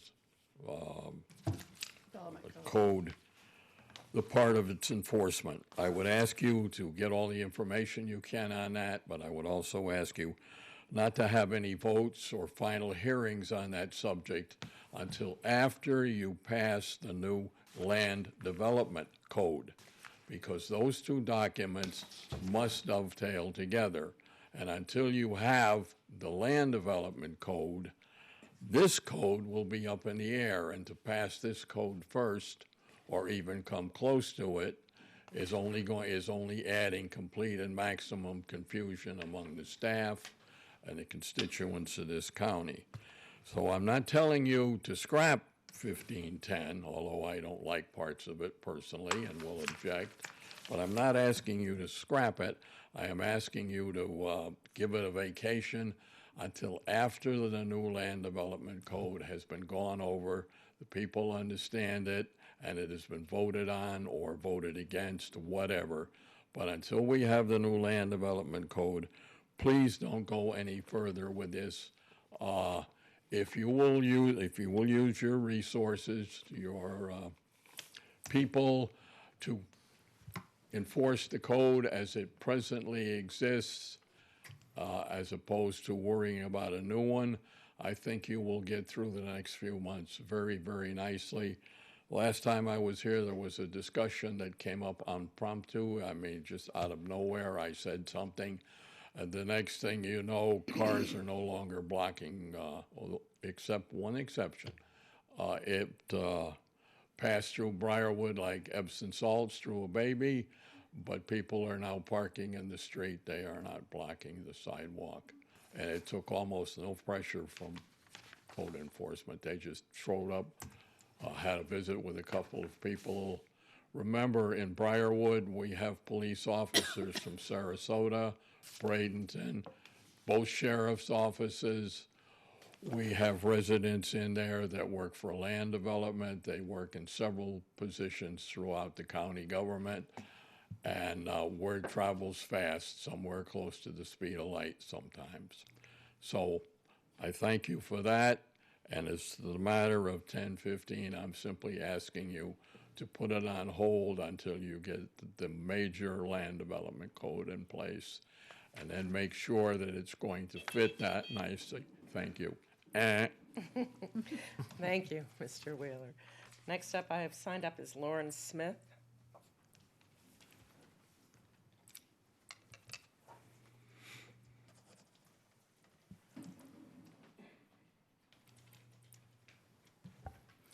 Hello, thank you. My name is Laureen Smith, and I am a self-proclaimed animal advocate. Okay, I am not associated with any organization. I'm just here freewheeling it. And I am here because I would like to share with you my perspective of what's happened over the year. We all know what happened last February with Napier's. Everyone was shocked. I don't think anybody expected, except for the people that have been pushing for it, knew exactly the extent what was going on there. But the commission, and rightly so, was unwilling to do anything in the beginning. They wanted to get all their information, all the ducks in a row. I have spoken to each one, most of you individually at that time. In August, the sheriff's report came out. And Commissioner Barr, I'm sorry, but I'm going to use your quote that you said. I've seen the same pictures that others discussed. I'm appalled. I think we all are. And I don't think it's acceptable to anyone that our animals that we take in to protect and save get treated to those conditions. It's not okay with me, I can tell you. You can rest assured that we're going to act upon it. And when I say we, I include the county administrator in this. This was last August. Okay? It is now a full year since the Napier situation, 6 months since you've said that. Here's what I see from an outside perspective looking in. Here are the facts. The sheriff's investigation did not clear Animal Services of culpability. What they said was, yes, there was some criminal wrongdoing, but not enough to successfully prosecute. That's what they said. That's what was in the summary. What did our county do? Did they terminate anyone? No. In fact, most of the people involved from Manatee County Animal Services are still in the exact same position they were before. That bothers me. I'm also bothered by the fact that over the past year, the only time that Mr. Hunsaker has stepped forward and addressed Napier Sanctuary debacle is not to say, hey, look it, this was a bad situation. What is it that he does? He stands up there not once but several times and praises Manatee County Animal Services. Now, as somebody, a citizen, I'm looking at this and wondering, what is going on? Then we have the hiring of Bill Hutchinson, which, frankly, I didn't have a problem with.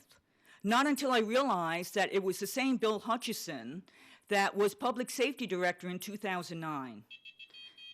May I continue to speak? Yeah, please wrap up in the next 30 seconds or so. Okay, thank you very much.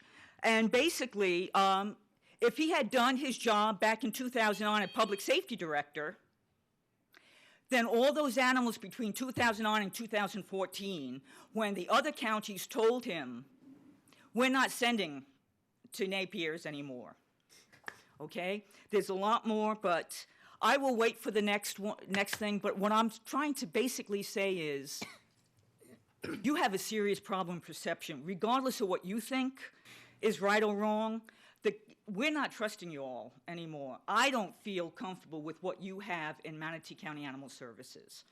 Thank you. I appreciate you giving me the extra time. Okay, thank you for coming forward. Next up to speak, I have Glenn Gibolina.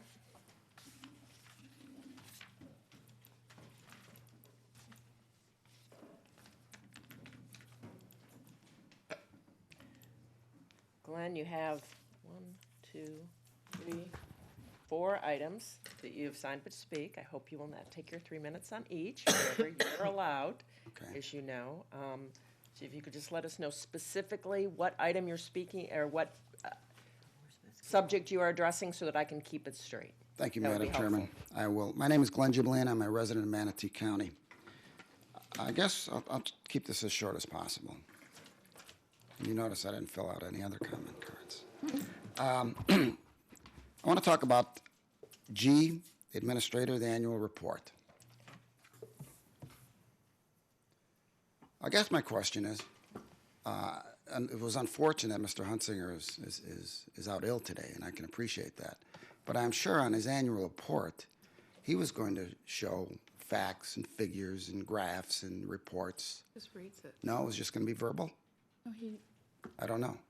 But I would just think that, you know, like so many previous presentations, that the public is not is unaware of the information that are in these reports. Put it in there. I mean, I don't know what the big deal is. I mean, if you got a graph and he's doing a great job, the public should be able to see it. The warrant list, again, you know, the county says they don't have to do it.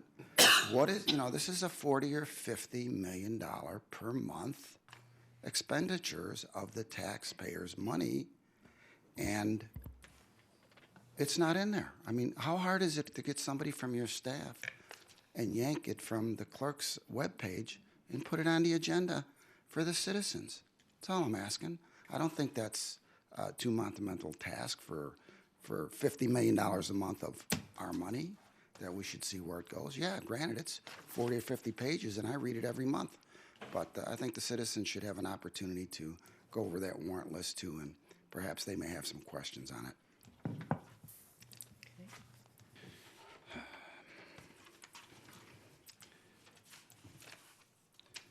And I want to thank you all for coming out the other night. That was great at the Palmetto Community Center. Thank you, Commissioner Smith, and all the other commissioners for coming out. That was a great presentation by also the staff. So those are the kind of meetings that I like to go to, and that's the kind of interaction you need with the community. So again, thank you, Commissioner Smith. And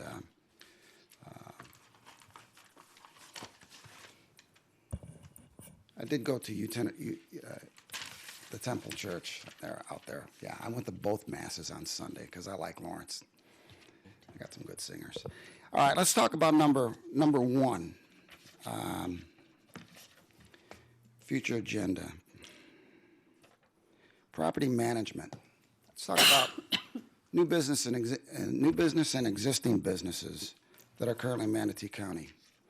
If you had a corporation, a private corporation in Manatee County that wanted to come in, and their mission statement was violence and drugs and unfamily values and just a portrayal of a negativity within the community, I don't think we would want to support that. And in their conference room, they would have questionable artwork. I don't think the citizens should have to pick up the dime for that. So I did a records request on the Manatee County Board, Manatee County Lawyers Association, a private corporation.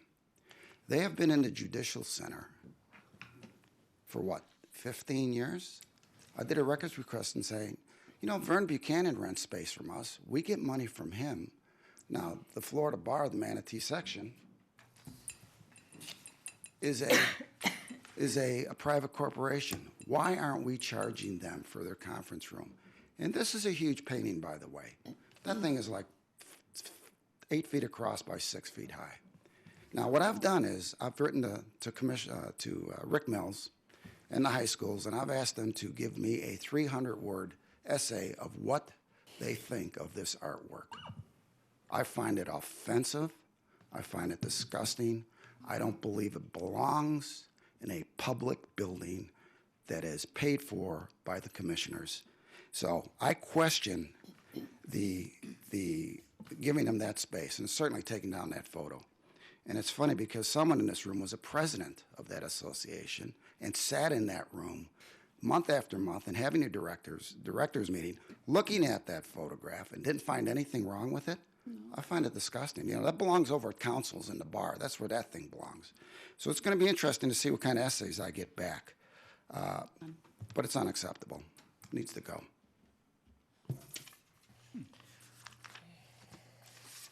Let's talk about property taxes.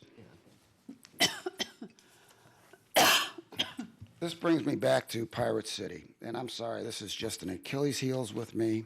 Why on earth Pirate City is assessed at $10.4 million.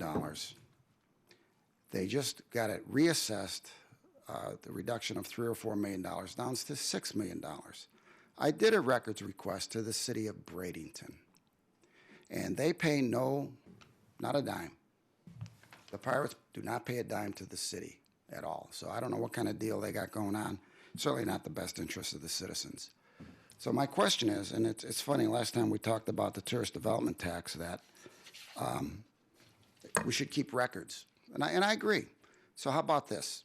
The $57,000 that the check is signed from last year that we gave back to the city, I did a records request for the invoices and products that the citizens of this county received for that $57,000. You go back 10 years, that's probably $500,000. These were the invoices and products that the citizens of this county received for that $57,000. Nothing. I can't find anything.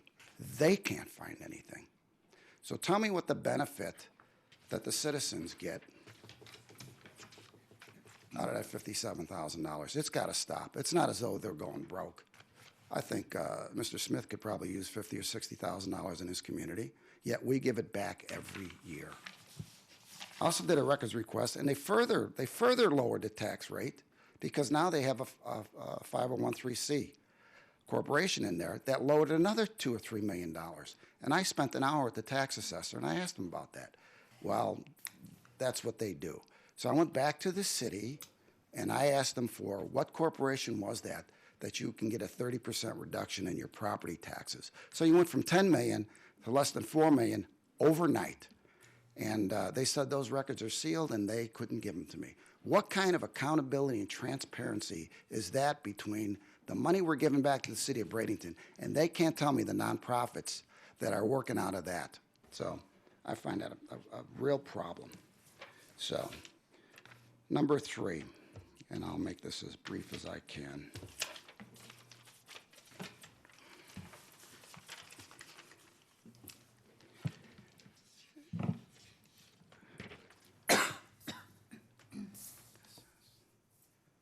This is Mr. Hunsinger's job. It's to improve the county and welfare of its residents, supervise care and custody of all county property, and attend all meetings of the board authority, participate in the discussion of that matter. So my question is, why?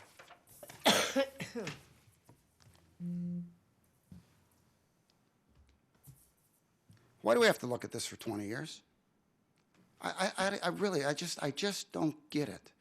We've got a derelict house next to the church, by the way, Commissioner Smith, an attorney, that is boarded up, and that's okay.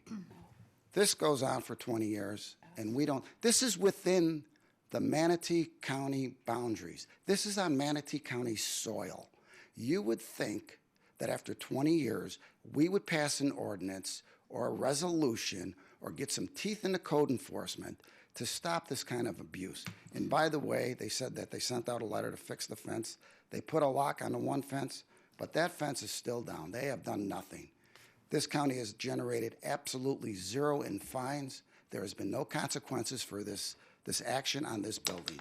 So all I'm asking is that you need to give code enforcement or John the teeth and the ability to shut these kind of projects down, other than, oh, just put a fence around it and we'll think it's okay.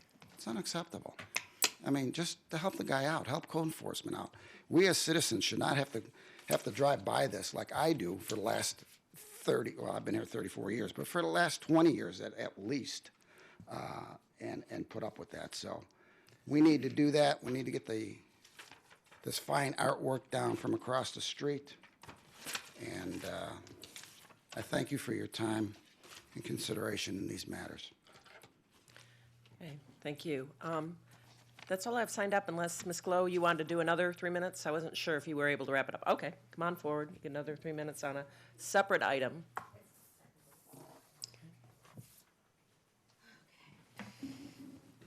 Actually, this is the last letter that was sent from Mr. Hellbrook to the Board of Commissioners.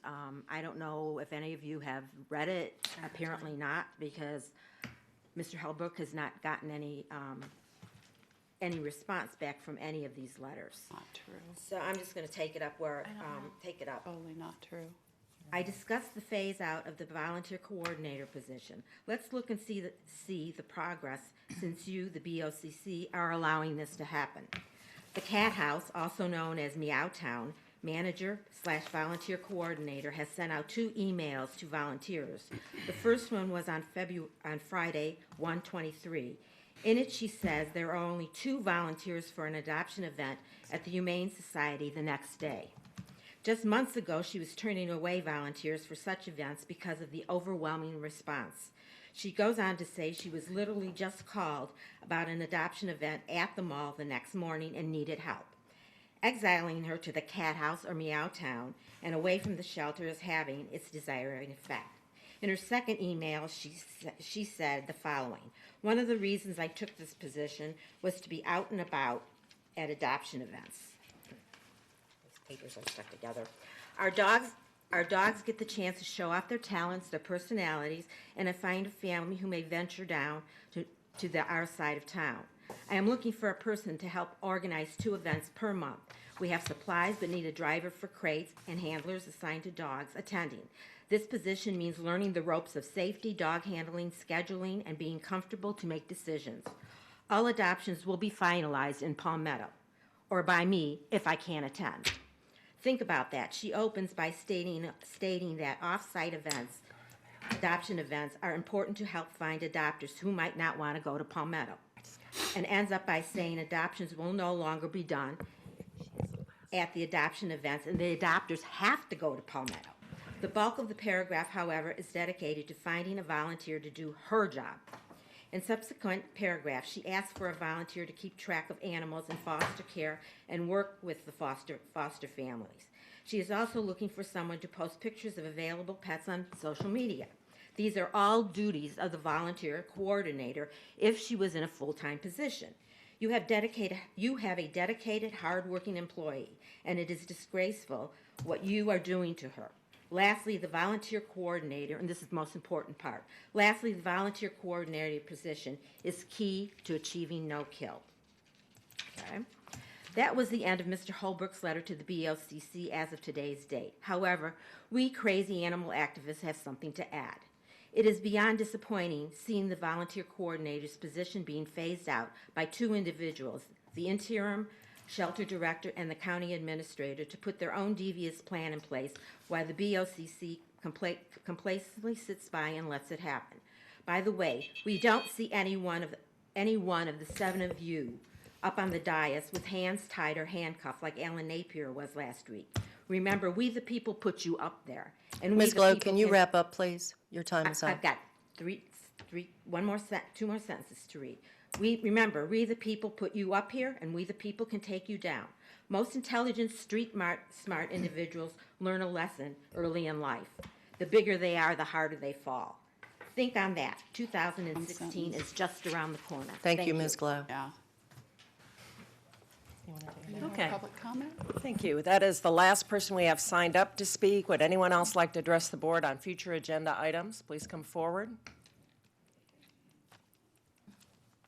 Has to be on a separate item other than what you've already spoken on. So it can't be animal services, is that what you're saying? It's not, no. Yeah. It's not at all related to that. It was just something that was brought to my attention the other day since, Could you please state your name? oh, Catherine Morningstar, sorry. The downtown closure of the library. And I had someone express a concern to me, so I thought I should, extend that to you as well. It's limited to several individuals that rely on that as a form of public communication. They're now forced to seek out other means of accessing computers or whatever. So they've been going to South Branch.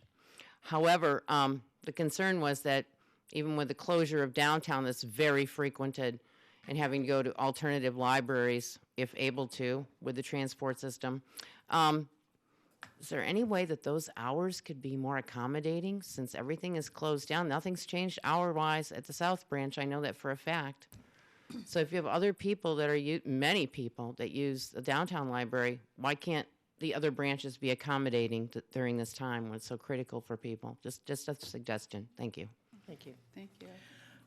Okay. You can only address the board on other items at this time. No, I know everyone is allowed to speak on future agenda items. If you have something you want to address the board, until we change our procedures, we're allowing 3 minutes for any item. Okay, this won't even take 3 minutes. So I please- promise you. Please just state your name. My name's Laureen Smith, and I hadn't intended to speak on this matter. I'm an East Manatee County resident. I am going to be significantly affected by the development that's going on. And all I want to say is, yes, there is progress. There are things, tough decisions that need to be made. But what I'm hearing sometimes from the people that I speak with from the county is if you're an existing resident and you happen to be in one of those areas, too bad. Too bad. I happen to live in a place where there's highways going to come through. And my question was not, can't we stop the highway? My question was, what are you going to do for the people who exist there and are going to look at a highway in their backyard? Is there going to be a sound barrier or something? I thought it was a fair question. You know what I was told? The county doesn't have to, the county will not, and is not going to. And I'm sorry, but that's kind of cruel.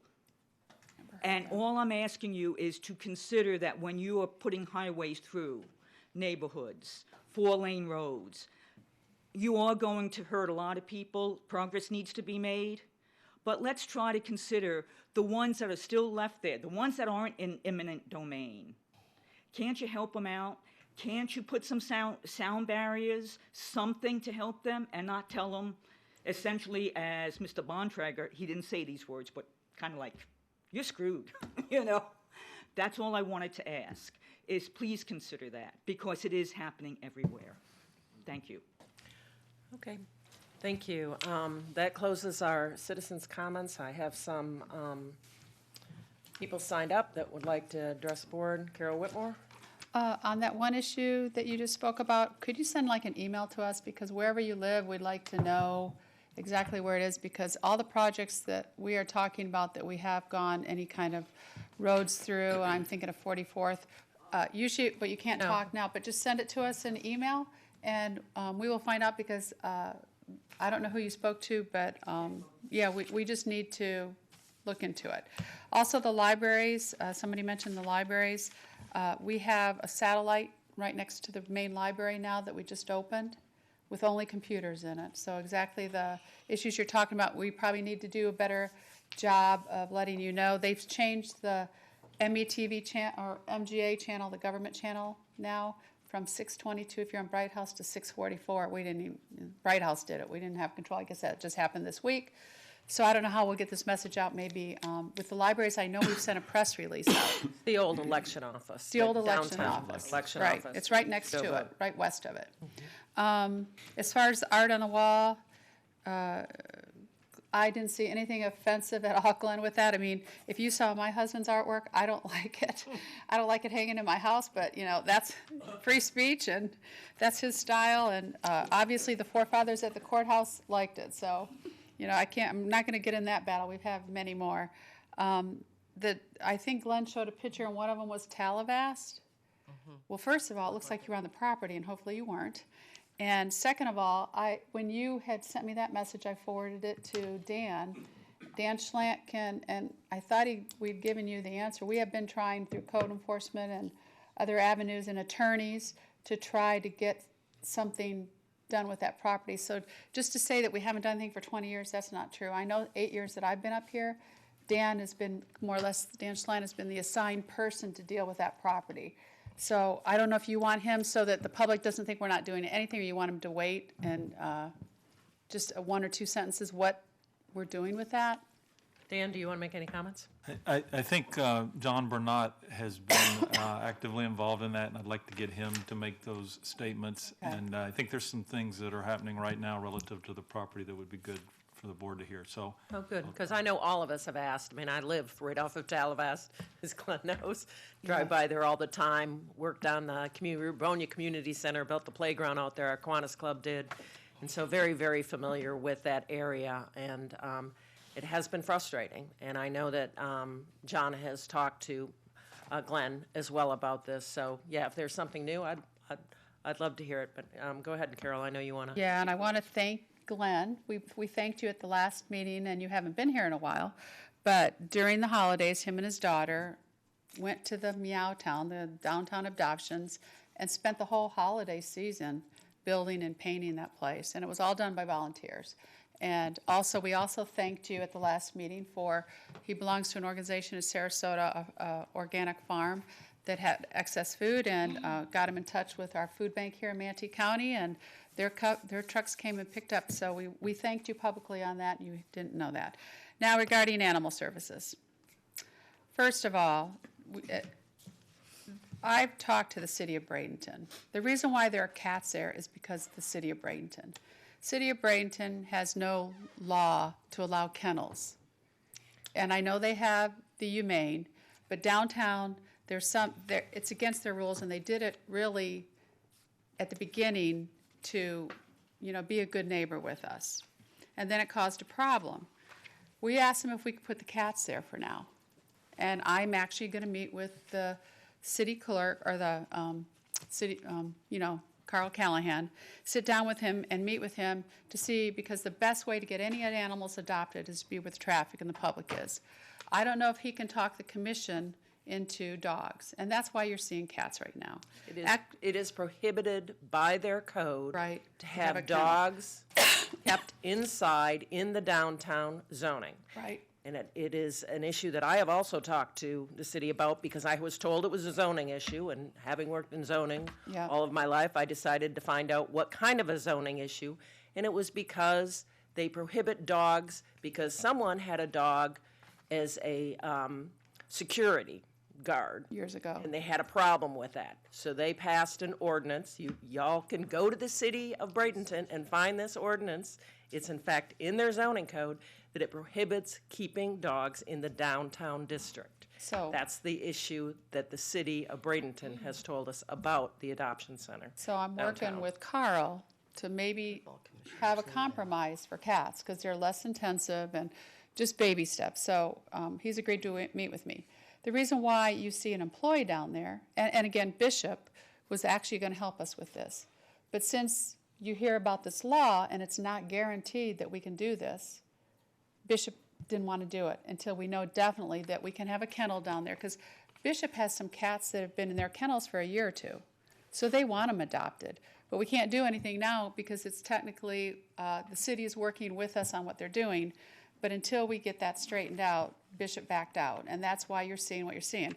But another issue is our city clerk, our clerk of the court required that an employee sit there and take money, and a volunteer can't do it. And for those of that are saying that Sam was pushed down there, that is not true. Sam is one person. She's a breath of fresh air. I know for a fact that Bill Hutchison loves the work she's doing, and he's supporting her all he can. She is having problems getting volunteers, which we all knew that would probably happen. But until we get all this matrix stuff going through the recommendations, hopefully if we can get more staffing, this will help Sam out. We need volunteers. Everybody's complaining. Jean Palin has been down there for the last 3 weeks, and she has a friend that she brought down there, and now he's opening up every day and feeding the cats and stuff. So, that's happening. And I've heard from 2 or 3 people that somebody sent us an email, we never responded. That's a lie. I've responded 3 times to him. I haven't responded the last 2 because he didn't like what I said. So, in all due respect, I have responded to that person. And they dismantled Sam's office immediately. They sure did. That's where our cat ventilation system is, where, as you all know, during the elections, I was accused that I funneled the money. I got $50,000 from Tampa Bay Lightning, and an animal organization wrote the grant for me. And so I gave 40 of it back to do ventilation for the cat system. That room that Sam was in is actually part of that room, and they needed it for 6 cats. So I think that they were going to use that for animals now. So, when you hear all this stuff at the dais and you hear all this stuff, I think it's only fair that we respond to the public, because, we need to move forward, guys. We got to get over this. I understand there's been problems. I understand a lot of the stuff they're saying, there's frustrations. You can't move forward unless you want to move forward. If the same 4 people come in here every week and complain and yet aren't being part of the solution, I did get a message and I faxed it. I forwarded it already to the county. Somebody in the animal world wrote, "Please note that this man that they're bashing gave money to Forget Me Not." Well, Forget Me Not is one of the organizations that a lot of these passionate animal lovers support because they take medically sick animals. He gave it out of his own pocket, and then he got crucified for that. Okay. So, I mean, I just want to know that we are moving forward. Thursday's our day on our first step forward. I don't like how slow government moves, but we got to start working together, and all this bashing is not helping. And I'm going to correct everything that comes up here because the public believes what you're saying, and some of it isn't true. Some of it is. So, and we need to be held accountable for that. And that's all I got to say. Okay, thank you.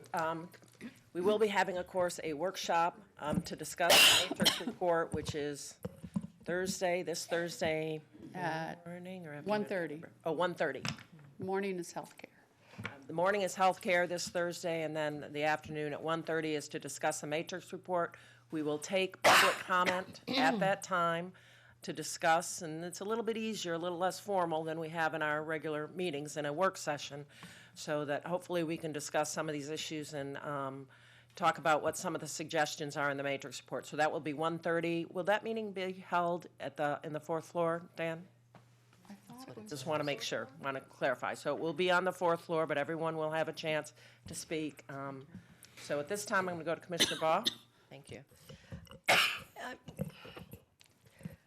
I think it's sad that this mess with animal services isn't settled yet, and it's not, but we are working toward that. The emails that were referred to from Peter, they were responded to because all the commissioners got that, and I remember reading it. So, I don't know where you came up with that, but every commissioner sitting up on this dais was copied. So he did get a response, more than one. My quotes on animal services, absolutely correct. You nailed it, and I still stand by it. I, like most of you that's probably in this room, listened to the verdict and everything that just went on last week. We are looking to make improvements to animal services, not as quickly as you might like. I agree with you, but this is government. It doesn't work as fast as if we were in the public or in the private world. It just doesn't, but we are making changes. Whether or not everyone's going to agree with those changes, I have no idea. But the point is, we're going to do what we think is best with help from the citizens. And that's what we're trying to do, is work with the citizens to come up with the best possible plan that we can. That's why we're having the workshop.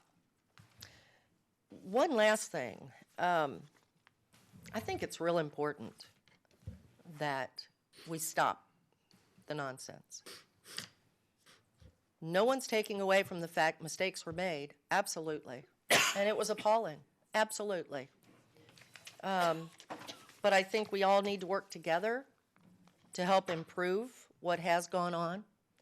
This isn't about politics, this is about animals. And I hope that everyone in this audience that wants to complain also volunteers. I think it's very important we need volunteers.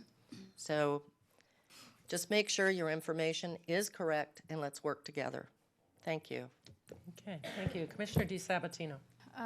Yeah, I'm not going to say too much about it, but I'm glad the discussion has started regarding this. I did attend the trial several different times. They had a week and a half, 2 weeks.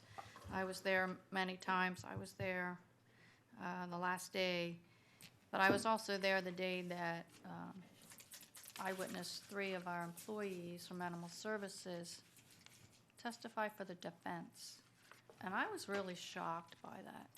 So I'm not going to talk about that right now on the camera. I'm going to do some more talking with the administrator and staff. But there were a lot of 3 folks that had testified for the defense.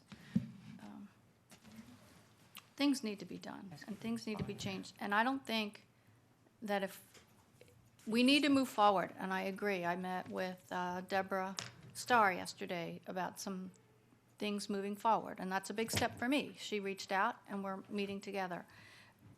But until some major changes are made with staff, with protocol, with logging in, by having record keeping, these groups and others are never gonna stop, because just like last week what we saw with the Napiers, justice was served. So, you know, the sheriff's report did indicate that we weren't blameless in all this. They didn't have enough evidence to bring it forward, but we can all draw conclusions what was going on. So behind the scenes, I will work at this further, and we do need to move on. We do need to get off square one and move forward, but until we own some of the problem and move forward and address it, we're not going to heal. Well spoken. County Attorney. Thank you, Madam Chair. With regard to county employees, quote, testifying for the defense, it is a virtual certainty that whatever county employees appeared at that trial appeared in regard or in response to a subpoena. That's right, no choice. When a county employee is subpoenaed to appear somewhere by the court, we expect the employee to appear. We expect him or her to speak the truth. The employee has no control over which side of the case chooses to subpoena them. This county has had a long-standing policy of compliance. It is not at all unusual for private litigants in civil litigation, and occasionally, in this instance, in criminal litigation, to seek the testimony of county employees that might have witnessed something, might have some particular knowledge. That's not at all unusual. Those instances typically come to my attention as county attorney, and we typically tell the private litigants, if you feel as though a county employee has information that is useful to you in your case, then the only thing we request is that you issue a subpoena. And so rest assured that those employees were compelled to appear at that trial through the subpoena power of the court. Their failure to appear at the trial would have resulted in them being in contempt of court. Mm-hmm. So that's a very important point to be made. These employees had no control over who subpoenaed them, and they were responding and testifying truthfully in response to a subpoena. Can I dialogue? Yes. Okay. Thank you for clarifying that. And I'm not going to actually say too much more, but it was very clear that a lot of these employees that did testify knew or suspected dealings for years. And if record keeping was not done properly, a lot of this could have been avoided a long time ago. And I was sad that they were convicted, because I was happy. I know people were happy, but it really was a sad day, because it clearly they need some help. Mm-hmm. Clearly this shouldn't have been prolonged for 10, 11 years. And if we had raised some more questions and concerns along the legal lines years ago, they might not be sitting in jail today. So, you know, and then the animals weren't suffering. So, you know, it was not one person was to blame in all this. So that's all I'm going to say. Commissioner Whitmore. I was in the back. I heard what you said. I couldn't attend because I knew somebody on the jury. Mm-hmm. So I could not be there and affect anything. I did not attend. And I tried to come the day of the sentencing, and Lisa Chitero, as you know, and her and I worked together a lot, and we were going to go over there together when we heard there was a sentencing or a verdict, but she caught me. My husband's sick, and I was on the causeway, and I couldn't get there in time. So I appreciate you going, but and I would have loved to have been there, but I knew somebody on the jury, and I could not jeopardize that person being kicked off because I knew her, so I stayed away. Okay, well, I appreciate the county attorney clarifying the role of county employees in this trial, responding to a subpoena, doing what they had to do, addressing what their role was. Yeah, for You know, sure. policy, our job is policy issues. Our job are not staff issues. Staff is the purview of the county administrator. And we, of course, hire and fire the county administrator. That's it. We're looking forward, I know I'm looking forward to the discussion because the matrix report, in my opinion, is moving forward. As I said before, I saw what the matrix report was able to do for changing building and development services for the positive. So my assumption is that it will change animal services for the positive once we implement some of the recommendations. But that's going to be a discussion that we're going to have. You all are welcome to come. We understand your positions. You have made yourself clear, and look forward to that discussion on Thursday. At this time, I'm going to go ahead and move forward with the agenda. Next up, we have, we don't have any advisory board appointments. Port Authority, is there anything? I'm sorry. Just to cut down on public, Whoops. okay. I forgot. Yes, but there was a question that was brought up in regards John to the Barnett. Talavast building, and I understand there, you know, that we have been working on this diligently to try to deal with this situation. So we appreciate Mr. Barnett's hard work. If you'd like to give us an update, kind of where we're at, I'd appreciate that. We'll do that. John Barnott, Building Development Services. We're prepared to issue a demo permit for that structure as soon as the contractor has the owner sign a letter stating that it's going to be demoed. The entire structure will not be demoed. Only the part that's deemed unsafe at this point will be demoed. DEP is doing a final site assessment that's due in June of this year. DEP, in a meeting as recent as last week, has asked us not to remove the slab because that will create some issues that in their assessment. So we've agreed to, okay, we'll leave that, but at some point it's going to go. DEP has also agreed to pay for the mitigation of the chemicals in the soil and things like that, whoever gets the property. Oh, good. It's an absentee landowner up in North Carolina. Very difficult to deal with, represented locally, but every knucklehead has property rights. And Mr. Palmer Love that one. bakes me. Knucklehead and Mr. Palmer in the same sentence. Thanks a lot, John. No, you're not a knucklehead, Mr. Palmer, but I see the headlines sometimes now. I can be a knucklehead, and I get a little overzealous doing some things, and Mr. Palmer reminds me that, John, we have laws, and people have property rights, and we will abide by the law, and we will respect people's property rights, whoever they are. So it's very difficult. I mean, you know, God bless you, Glenn.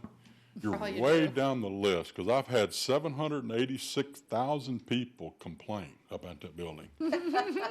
I get calls on a weekly basis from the business owners in that area. That area has really improved. Sun Hydraulics built that new add-on to their headquarters. It's wonderful. Other businesses in the area are cleaning up, and you know, the little golf course just recently came under new ownership, and they've put a lot of money into that place. It's now the first tee program headquarters for Manatee, Sarasota County. I am doing everything legally possible to get that building torn down. And John, the airport's working. Isn't the airport helping with that as well? They're trying to get it done too, aren't they? They don't like the building there either. Right, because I know I've had that conversation. That's why I was asking. Yeah, they would like to see the building demoed. Yeah, I guess we didn't realize we need to have in our code overgrown buildings. Yeah, with You a know, we have tree in the overgrown middle of it. lots that we require to be mowed, but I didn't know we needed You know, overgrown buildings. Glenn makes an mowed. interesting point, and in our unsafe ordinance and even at the state statute level, you have to secure an unsafe structure. By law, if you put a fence around it, It's safe. that meets the letter of the law that you've secured that structure. Everybody can jump the fence, everybody can climb the fence and go do whatever they want. They've done it. They go in there and they smoke dope or whatever they do. Take pictures. And paint the walls and all this other stuff. Well, don't want to say this the wrong way, but there were things in the property maintenance code that I could have used to do more down there. But we're going to have a workshop. Yes, we are. Yeah, we are. So we'll have a work session on that. We'll explain that. We'll go through that. Any other questions? Okay, thank you. Commissioner I do. DeSabatino? The demo permit, who's going to be doing the demo? Is it the owner's obligation to do it, or are we doing it? It's the owner's obligation at this Okay. point, yes. And when they do that, are those trees that are growing out from the middle of it going to be removed? Yeah, we'll probably have to give them a tree permit removal, or I don't know. No way. I'm sorry, did you say they need a tree removal for the inside the building? Yeah. Yeah, No, they don't. yeah, because it is an environmentally compromised site, so, you know, you have to They're in make the sure slab. that you're doing it correctly. But I'm Yes. glad to hear that We're DEP doing- is going to be, Both the DEP and the EPA are both involved at this point. Good. And the three agencies, Manatee County and those two agencies, have worked very closely to what can we do? But it always comes back to there are property rights, and you have to abide by those and respect those. And you have to respect the law, as Mr. Palmer has done, and continues to remind me. John, Property rights. well, Two good we go by the law. Yeah. We do the right thing. We live by ACE. and we won't need a tree removal permit? No. Okay. It is in the slab. Thank you. Thank you very much All right. for that update. Appreciate it. Okay, we're going to, Carol, you want to On the say something port? on port? Yeah, I've sent you all information. In January 27th, they had the Tampa Bay Ports Council meeting, maybe it was the 26th. And you probably saw that there was a story in the Tampa Bay Business Journal and comments from our port north of us. Then the next day, the port north of us wrote every port director in the state of Florida a letter, more or less retracting what was said in the article. And then there's an editorial that I sent you all today regarding that issue. And it says, and I really think you need to know this because I'm not saying anything negative about anybody, but I do. But in the rifle shot scenario, Florida has two winners, Jacksonville and Miami. Sorry, Paul, this is from an editorial in Jacksonville newspaper. Tampa is not in the same league as Jacksonville and Miami, each handling about 1 million shipping containers annually. Tampa handles about 42,000. The shipping container business is the most sought-after type cargo. Florida needs to get real. Drop the fantasy that Florida's ports are all part of one big happy family. Tampa has shown us the truth, and the truth shall make Jacksonville prosper. So there's a, this last little meeting kind of, Not surprising when you throw down the gauntlet, that's what happens. Exactly. People And, respond, so I guess I'm not surprised by that. so I just want to keep you informed, that's all. Okay, thank you. All right, I'm going to go on, move to advertise public hearings, presentations upon request. Item number 22 is a resolution for vacation of platted rights-of-way in Palmetto City Central Unit 1 subdivision. Would anyone like a presentation on this request for public hearing? No. See any board members. Is there anyone that would like to address the board? This is a public hearing, so I'll open the advertised public hearing for this resolution R15-004. Anyone would like to address the board? Seeing no one come forward, I'll go ahead and close the public hearing. What is the pleasure of the board? Motion to adopt resolution R-15-004. Second. Okay, we have a motion and a second. All those in favor signify by saying aye. Aye. Okay, chair votes aye. Motion passes 6-0.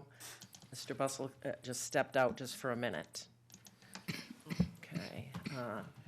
Next up is our regular agenda.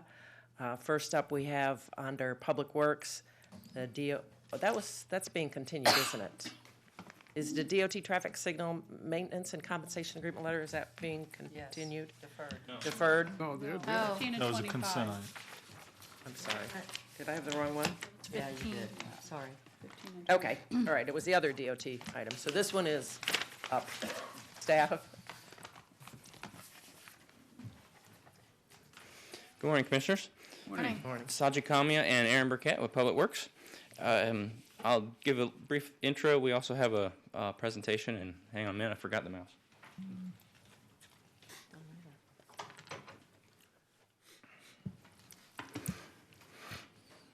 This item is to ask you all to send a request to FDOT to increase the proposed reimbursement.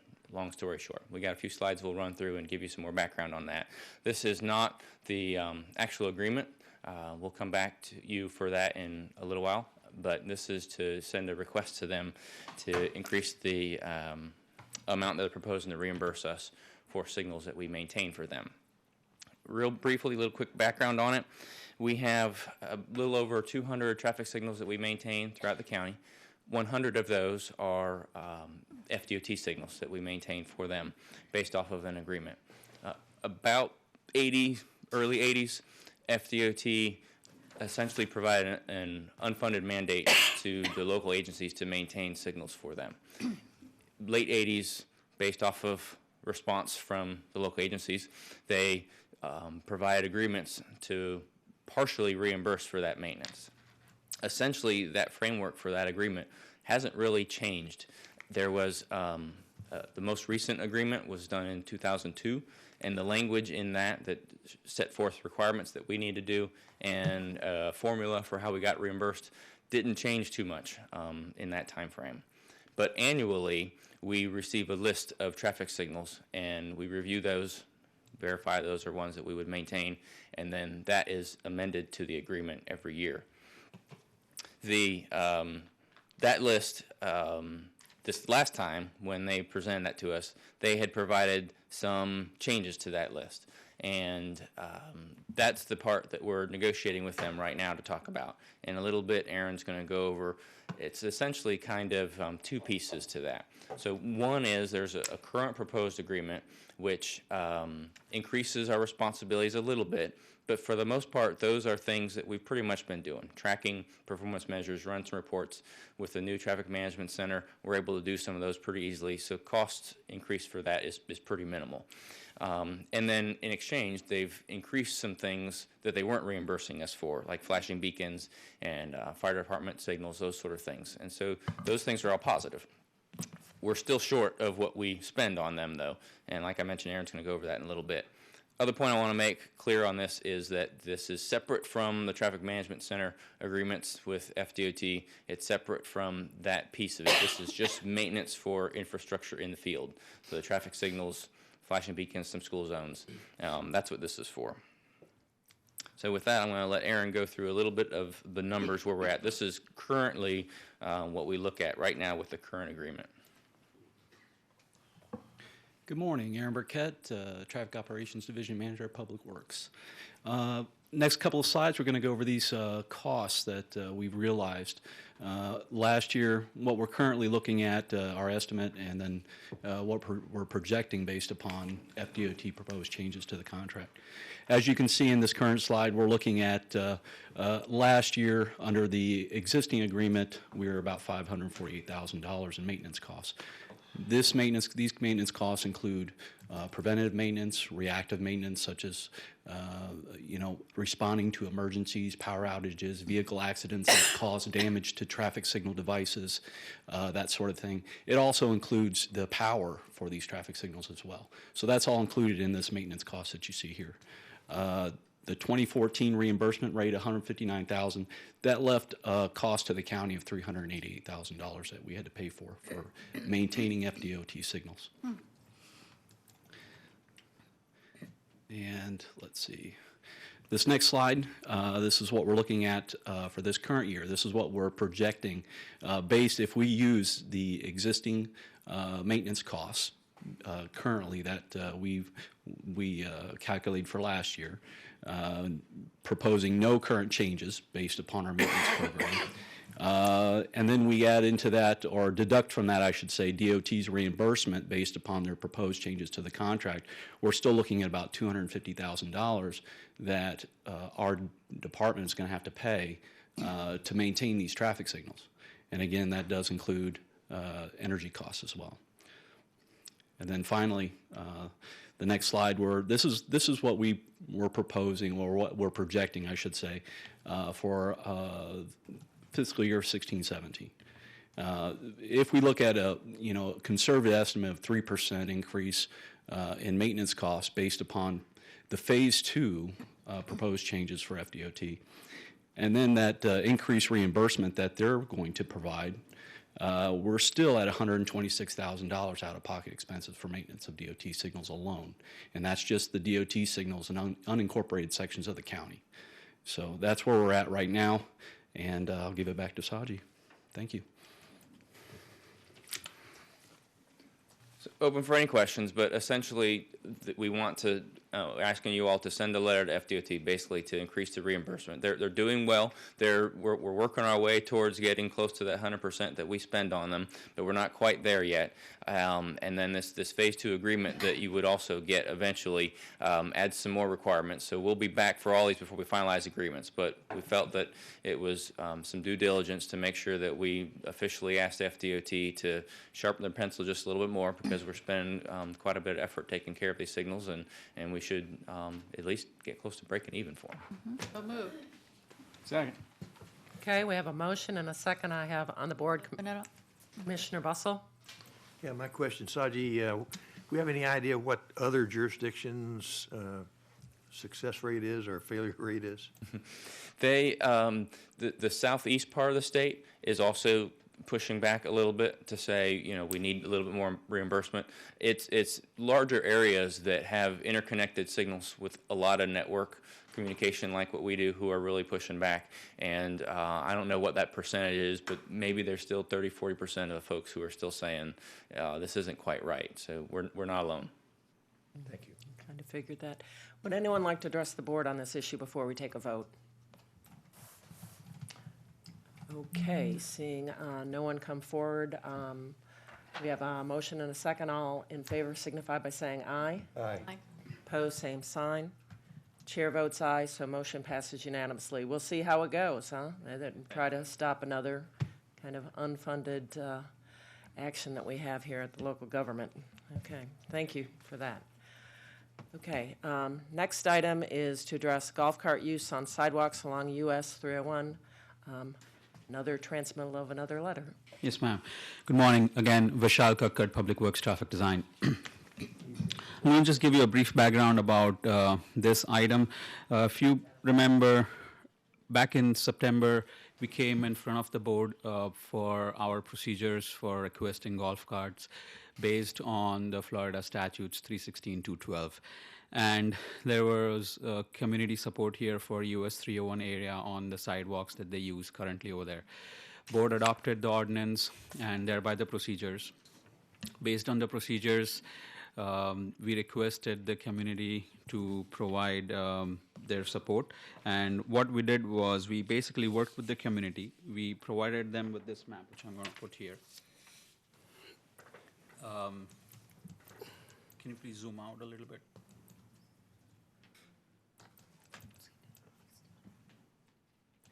On this map, this is US 301, the red and yellow border that you see around, that is the study area that we had identified. The request was to use golf carts on sidewalks from 60th Avenue, so east of that signal up to just Old Tampa Road signal on both sides. So based on that, we drew this study area. We provided the community representatives that we were working with. We provided them this aerial. We provided them with this sample survey letter, which basically says that these are the limits and would I support or not support. And they took this letter, they circulated amongst their community, and they have provided literally a box of support. We counted about a little over 1,800 letters from the area in support of this. Based on our procedures, what we are going to do is we are going to give all of this information to FDOT for them to look at. And that's what this letter says. So our role here is basically a conduit.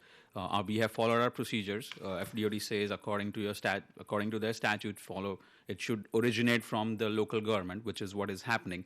But from here on out, it's up to them, and we'll be working with them, but eventually it's their decision. It's going to be them. So we are going to give them this box of applications and this transmittal letter, this aerial, and all the information that we have, we'll just pass it on to them. So that's the background for this. Are there any questions for this? Good job. I have a question. Okay, well, Commissioner Bustle's up on the board first. Yes, Madam Chairman, I move the requested action. Second. Okay, we have a motion by Commissioner Bustle, second by Commissioner DiSabatino, and Commissioner Smith, you had a question? I withdraw my question. Okay. I Commissioner- think you already know what I was going to ask. I mean, I just want to make sure we're not the ones blamed if they decide not to give them what they want. Right. That's a We've good been effort through there. this, Good yeah. try, Charles. I know. I mean, I'm just saying because we have these same issues that come before, and I think we're giving false hope. You know. That's a good point. It's a very good point. And if you remember from the discussion that we had, the problem is that the feds have these standards, and unfortunately, it's not meeting the standards. So we know that, but we're trying. We're going to do the best that we can. And I asked the question about whether or not this was a proper way to go through DOT and not directly to the feds, and I was told yes. This is the procedure that we have to take. We have to go through DOT. Somebody asked me, do we lobby Vern Buchanan? And I said, I don't think so, not at this point. Work your way We up. have to work our way up, go through DOT, and I think that's what we're doing. So, Commissioner DiSabatino. And just for letting the public know that this is just this specific area only, not countywide initiative. Right. So, and again, Criteria. thank you to Commissioner Smith that we're trying, and if we get shot down, then we've tried, so. And that's a good point. Commissioner Bustle. Well, I just wanted to say and remind us all that we've been working on this for a long time, Years. a real long Years. time. And the arguments have been well expressed, and I think they're valid arguments to approve this. I'm anticipating that FDOT will prevail with the Federal Highway Administration to get this approval. I'm not sure I agree with the advice to stay away from Mr. Buchanan, because I really think that once this letter goes out and it's in the hands of FDOT, then I think we would not be backsiding them by talking to Gary Tibbetts or somebody in Mr. Buchanan's office to say, you should know about this, and we certainly would appreciate your help. So I urge everybody to vote for it. I think that it's long overdue, and good luck for success. Yeah, and I agree with you, because, this is something that we did put on our MPO platform. We put it on our own legislative agenda that we wanted to, it's no secret that we have more cars on the roads. It's no secret that the baby boomers are getting older. We're looking for alternate transportation opportunities. And golf carts are one, and in these communities where they rely on golf carts to get around within their neighborhood, and that we need to look for being creative and how can we do it safely. And we think that we have, we've worked very hard to put together an ordinance which mimics as much as possible the standards. But, there might be a time where there needs to be a little bit of a tweak, and that's what we're looking for. So we appreciate staff going forward on this, taking the ball and running with it at this time. I do have Mr. Wheeler signed up to speak to this issue, so we'll take public comment now.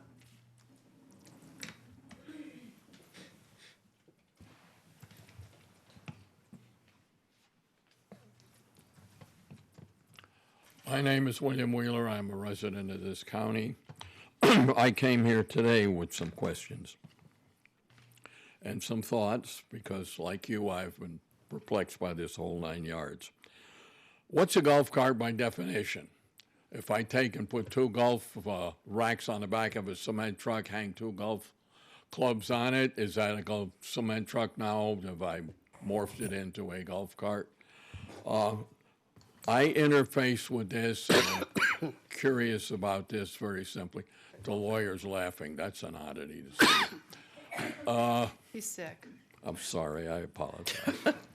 It just I'm came just a out. happy kind of guy.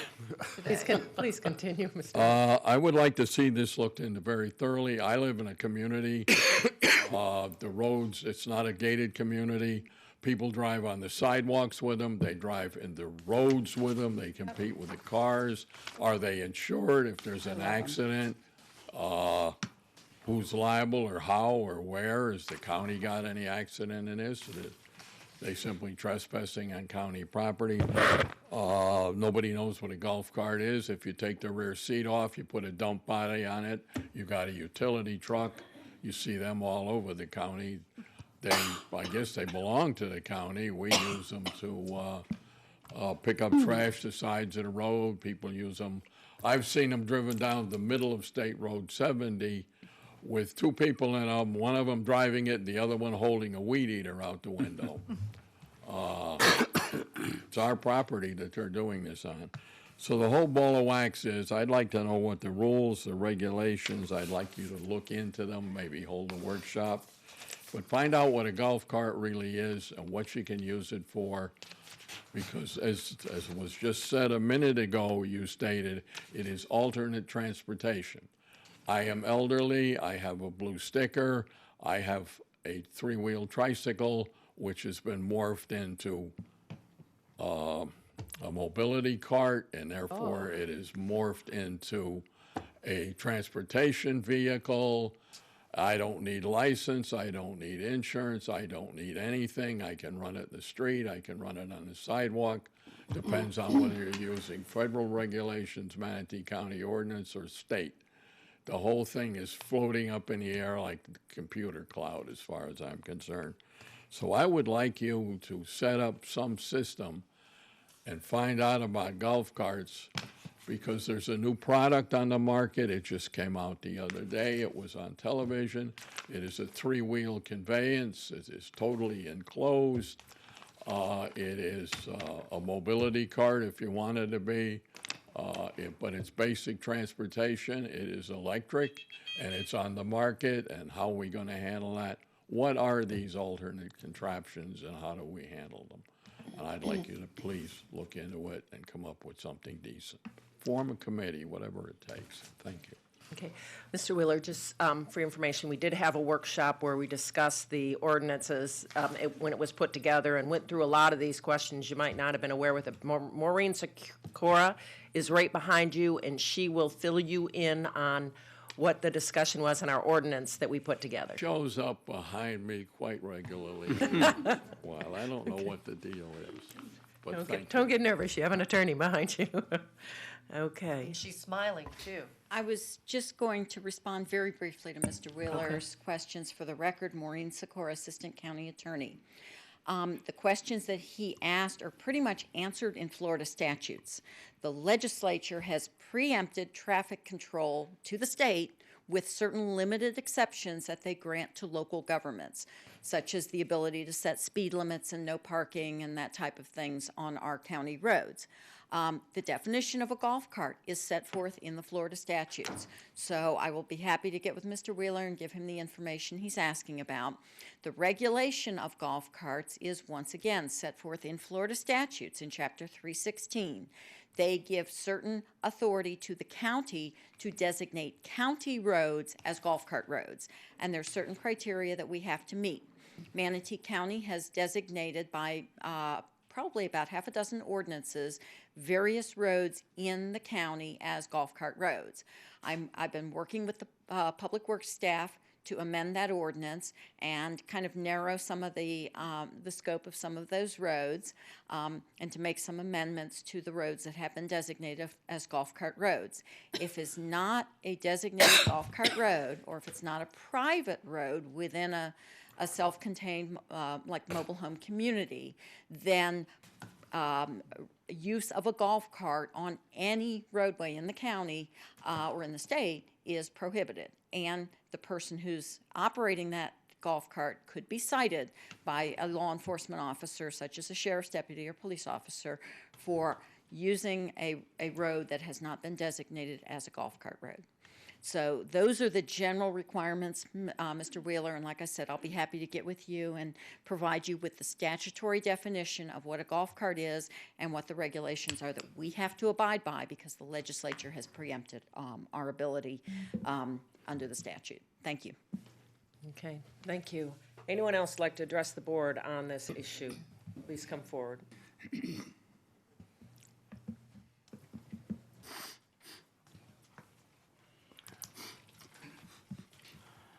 I'll be brief. My name is Glenn Giblina. I'm a resident of Manatee County.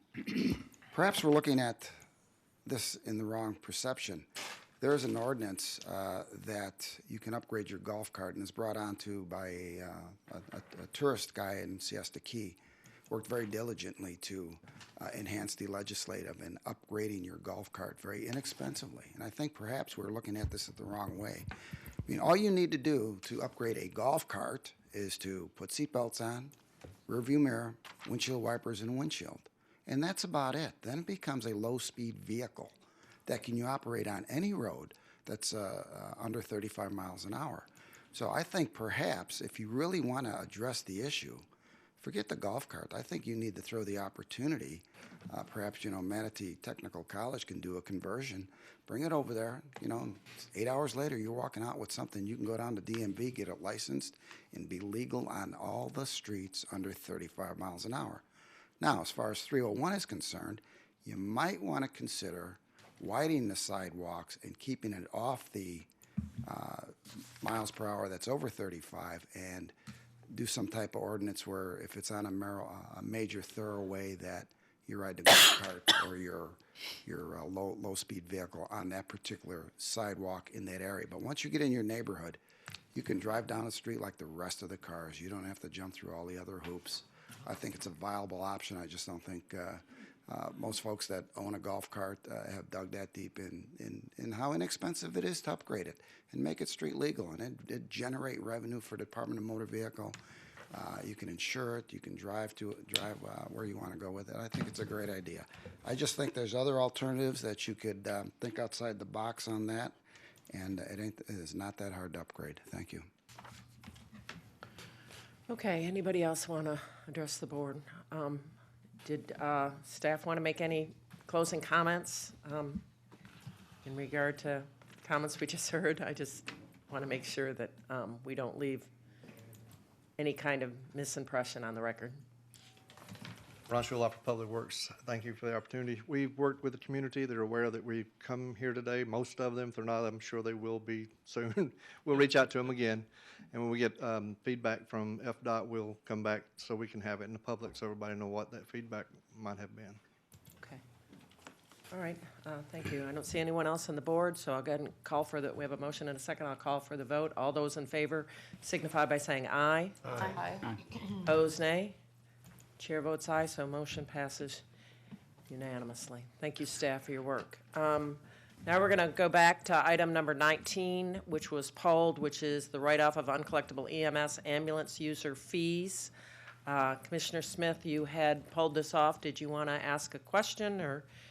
Yes, Madam Chairman. During my time going around reviewing departments and the functioning things like that, I had went to EMS to find out how to operate, the billing, questions and things like that.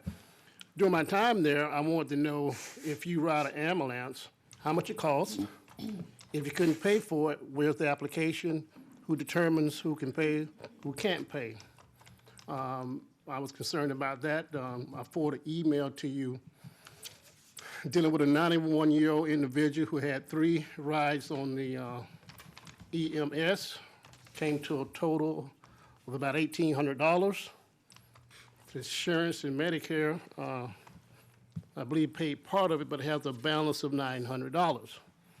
I looked at the adoption of the ordinance that governs that, and by the way, I think the application I have may be multiple applications dealing with other issues too, but it was adopted by the Board of County Commission back in March of 1994 on the criteria of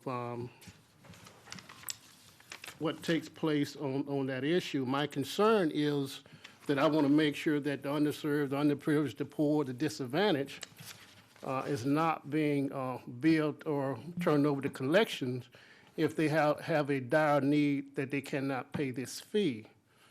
The application that I was given and I picked up this morning, I don't know if the county attorney has looked at it, but I think it's so outdated, it asks questions that it probably shouldn't be asking dealing with personal child support. I mean, they're asking for you to pay your child support for the medical. I don't know. You haven't seen this document for the record. The Board of County Commission have not seen it. We don't run the department. Also, I want to state that the county attorney probably had not seen this here. And my question to you, was this application adopted by the Board of County Commission? We don't do day-to-day, we don't. I understand that. Could we ask, we'll ask staff. I think I understand they're- that. Respond to your question if you would like to get an answer. And give us the answer. Good morning. I'm Lori Fagans, Manatee County's Interim Public Safety Director, and this is Christine Bowling, and she's the EMS Business Center Manager. Commissioner Smith, I believe that form that you're holding up, I can't see it, but I think, is that for financial aid application? No, it was left to my desk this morning by the Deputy County Administrator, who's sitting to the back. Okay. Community And- Services Director has it. Right, and I don't know what it actually goes to. There's several forms on here. Commissioner Smith, Madam Chairman, Brenda Rogers, Director of the Community Services Department. The application that Commissioner Smith is showing is one that's used for all of the benefits programs that are administered through the Community Services Department. It asks a lot of questions, and they don't all apply to every situation. It was not approved by the board. It's been adopted as part of the policy, or not policy, but the procedures of the department in administering these. Any eligible individual who fills out the application and is eligible for their ambulance fees, amongst other fees, to be waived, they are automatically done. Over the last few years, it's amounted to about just less than 15,000, between 12,000 and 15,000 each of the years. And I agree that the form and the policy procedures need to be updated again. The form is from '94. The procedures are updated annually. We have internal audit reviews the practices, and we've made changes to the policy or to our procedures to address the issues that have been identified over the years. But it is one that is due to be brought forward. We have just, as a matter of fact, you approved today a new technology program for us to help administer some of these programs, and part of that transition to the new software will call for updates on most of the policies or the procedures and the application. On that. Okay. You're not done? Go No. ahead. And I would like for the county commission, if they could, to get a copy of this application that I have. Some of the questions in there about bank accounts and I guess how much you have. May I complete my sentence, please, Ms. Whitmore? Yep, you can. And I understand policy. But I got a 91-year-old man crying for help. And it's the only time I can talk in here. Who's rode the ambulance service 3 times and cannot pay his bills and concerned about being turned over to a collection agency. Could be my grandparents. So I'm going to deal with this now. I had asked for this documentation 6 weeks ago. Then I get an email from California with someone upset that his 91-year-old father and his expression is being built by Manatee County government. And I'm not pleased with it. I'm trying to get some clarity. If you want to give it to the county administrator, that's fine with me. But it's the only time I can talk to the Board of County Commissioners. It's here. So I get some clarity on what we're going to do. He may not be the only one that has this issue. Okay. The form conveniently showed up this morning. And I would like to know if a person can't pay, who do they go to? They come to the Community Services Department and we process their application, and if they're eligible under all the policies that have been established by the Board of County Commissioners, then they're eligible to have their How would they know to go there? waived.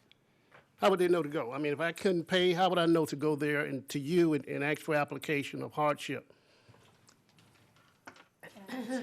Thank you. Okay.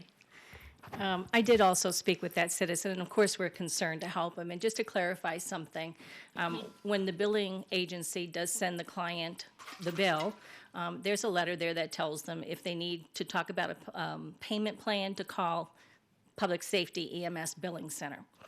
If they need financial aid, then it goes to Community Services. So in reviewing this process, Commissioner, and saying, okay, was something missed for this citizen that, yes, they came to us and yes, our staff worked with them and he was agreeable to a payment plan, but did we miss something else that maybe he didn't know, that there was maybe some financial aid if he qualified? So we went back and we're looking at our billing company, and anytime they trigger a bill now, they're also not only going to give our information if you need to talk about a payment plan, but also there may be some financial assistance if you qualify, and then send them to Brenda's and give all that information. We've also changed our webpage for that. So we try to look at that loop because we're concerned as well. But I do want to state for the record that EMS billing, these people work with the citizens all the time, and they make payment plans, and the citizen agrees or not, and that's when we can send them to Brenda. But we have actually accepted $1 a month on when customers bill. We are very empathetic with people, and I understand it's tough times, no money, but we're running a business as well to provide the best medical service we can. So I hope that helped a little bit. Well, it did, and I'm glad we're moving forward with this process because of the fact that I understand the collection agency collects 67% of what is actually out there outstanding. When we vote, and you're asking for us to vote today, some depthness, which I will support. I just want to make sure that we don't have the poor, elderly, and people who can't afford to pay. They have grounds to go to someone. They're aware of it, who it may be. Go to it where they can deal with that issue, fill a form out, and get some kind of help if need be, if they qualify. I'm not talking about people that don't qualify, and I think that need to be a buzzo on this document upgraded because, I mean, if you look at this document, it's really so outdated, don't make any sense. Some of the questions you're asking, I don't know if you legally can even ask those questions anymore. But that was my concern. I wanted to make sure no one falls through the crack from that standpoint, that we have more clarity of that. And so my heart, that could be my dad, 91 years old. Absolutely. It could be all of ours. When we looked at a lot of our elderly, they're not computer savvy. Most of them, some of them are, but some of them don't even go to the internet. And so that's where we backpedaled and we said, how can we reach those people? When that bill goes out, we will have that information right there. And the billing company has agreed to do this with no charge to us. So I hope we're addressing it. And your collection agency, we have a contract with them, and your department monitored them? Yes, and that's Christine's, her sections. She's the manager and has 3 staff. They work very closely with collections and billing. Okay, when you decide to turn one over to the collection agency, who makes that decision? They missed 2 payments, I believe. You want to go ahead, Chris? Yeah, if they miss 2 payments, if you have formed a payment agreement with us, and you miss 2 payments without contacting us to let us know, then you're automatically turned over. You do get a letter notifying you that you missed 2 payments, but then at that point, we would turn you over to the collection agency. And that's agreed upon amount already, but when they miss 2, that they've already stipulated that they can pay that amount. Yes, when they sign the agreement with the billing agency, we do notify them that if they miss 2 payments in a row, that they must call us and do another agreement. If they do not contact us, then we would send them to the collection agency. We have lowered payments numerous times for people who are having assistance programs, needs. They weren't able to buy their prescriptions. Maybe they had fallen and wouldn't be able to make payments at all. We have worked with them to try and lower their payments and make it available to them. And the threshold of poverty, if a person really don't make that much money, who decides that? We would send them to Community Services. They follow federal guidelines, state guidelines, or what guidelines are followed? I believe it's 200%. That, it's a sliding scale of assistance up to 200% of the federal poverty level that assistance is provided. So if they're at a certain level, they might get a 50% reduction in what they owe based on those percentages. So it really does take into account a number of different factors. And the reason I'm asking this question, because in this document, I really took issue with the the income of child support. If a woman is taking care of her children, is this going to be included in that they have income if they're trying to take care of their children? Because the question is asked on this application. As I said, the application covers a variety of programs, and the child support would be of consequence in some of the programs, but not necessarily in the ambulance one. Okay, and because you use the same form for several different Everything, programs, yes. and that's why I'm looking at the distance between one, and I think that needs to be spelled, because this would run some people away, that as soon as they see that, they think they're gonna be able to take money from their children. Okay. Thank you. Okay, thank you. Commissioner Whitmore. And thanks for bringing that up, Charles. I have a question, because I remember just before my husband's office closed, Medicare has a new rule now. And I'm thinking, because this person's 91 years old, so I know they're not, hopefully, of course, we found that lady that was in her 80s recently in Manatee County that didn't know she could get Social Security. But there's a new law now that you can't write off the, Medicare probably paid part of it, it sounds like. They did. And then there's 900 left. Medicare has a new law now that you can't write it off unless there's a form now you have to fill out, a medically needy form, right? That's what I thought. And then that's where it triggers off to you guys. But a citizen may not, especially a 91-year-old, isn't going to know that. So I think with Charles bringing this to your attention and you adding this, please at least contact us so we can help you, because, you're right, elderly don't even use the computer, but it is a law. You can't write it off anymore, the 20%. You have to bill it, and if the citizen has to prove that they need financial assistance now. So We do forward those to community services. Good. This particular patient was not a Medicare patient. 91? He was not a HMO? Medicare patient. He has an outside HMO. Yeah. That pays Yeah, differently. His Medicare deductible replacement. was $350 per transport. Oh, okay. With medicine changing the way that it is and the insurance companies changing, those charges were applied to his deductible. Can I just ask a question for my own education? I thought that's Medicare replacement plan is what he had, because then you don't have to pay the monthly payments or whatever.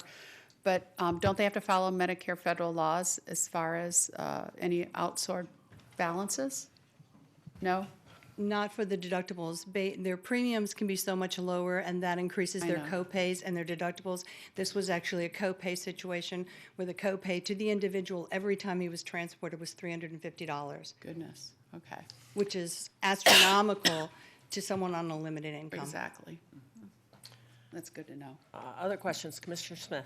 My last comment on that, I understand the county administrator actually oversees this, but I think from a standpoint of legality of a document that is being given to the public domain, that our county attorney needs to review that to make sure it's a legal document, number one.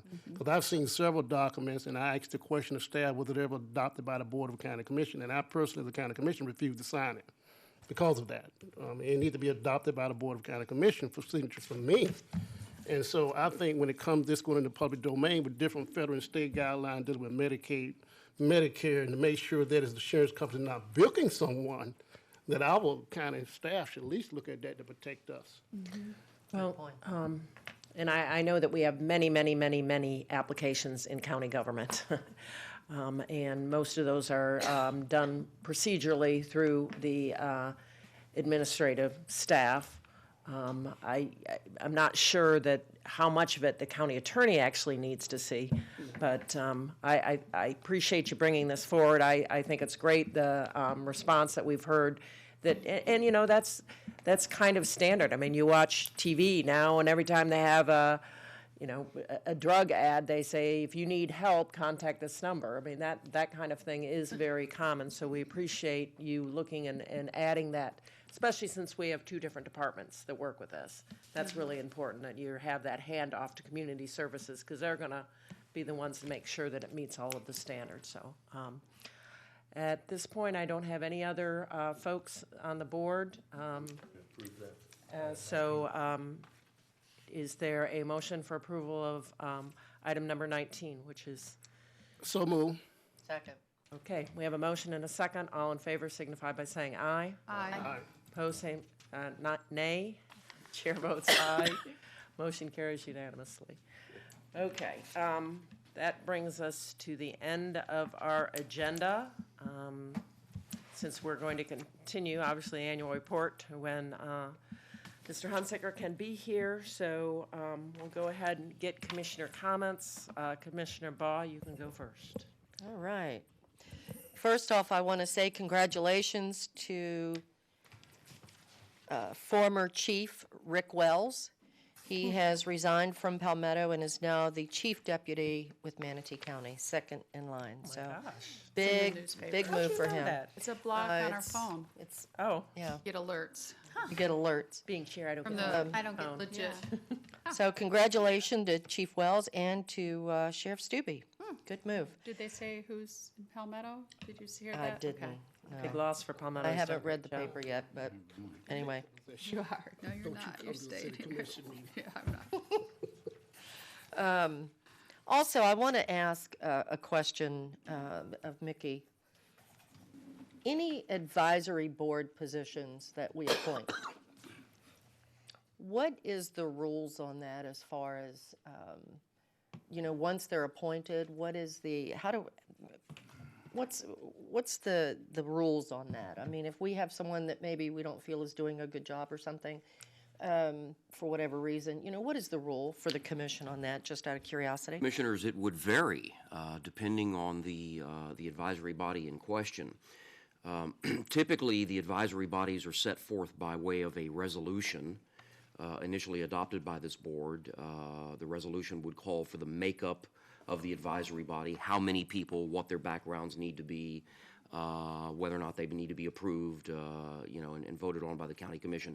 And then typically, each of those resolutions would provide the manner in which an advisory board member would be removed. So let me just pick one off the top of my head. The Children's Services Advisory Board. That is a body that was created by ordinance, if I'm not mistaken. Ordinance or resolution, one or the other, it matters not. And so you would refer to that document, in terms of how an individual member of that body would be removed by this board. Let's choose the Planning Commission. The Planning Commission, on the other hand, is governed by your Land Development Code. There are provisions within your Land Development Code as to how this board would go about removing a member of the Planning Commission. So it just depends on the advisory body in question and what the original resolution or ordinance has to say about the makeup of that body and how individual members might be removed. Okay, all right, thank you. I'll look into that further. Something I just want to get out for the public. There's a meeting coming up that Public Works is doing. It's going to be on the 17th, Tuesday the 17th, next Tuesday, from 4:30 to 6:30 at the Bible Baptist Church on Morgan Johnson Road. The purpose of the meeting is for residents to come in and get updated on the 44th Avenue East from 30th to 45th Street. I just want to commend Public Works for doing this because I know they don't normally. I have found them to be, Public Works has just been wonderful in trying to help and work with the residents. So just want to make sure everybody is aware of that meeting in case they'd like What to time attend. was it again? 4:30 to 6:30, Bible Baptist, Morgan Johnson Road. What's the date? 17th. 17th. Yeah, We next got it- Tuesday. We got it recently in some email or something. Yeah, it's not on my calendar though, so I don't know. The Public Works really should be commended for what they're trying to do there. Let me see if there's anything else. Hold on. Just one last thing. The Napier trial. First of all, I didn't go to the trial because, number one, I was too busy. I had many things going on at the time. But I didn't feel like it was something where a commissioner should be sitting there. It might be mistaken as grandstanding or something like that. And it was a very serious situation for the county as a whole. So I think we each had our reasons why we did not attend. And I think we all have our reasons as to how we want to try and move forward, and we'll discuss that on Thursday. So that's it for me. Thank you. Can I respond to that?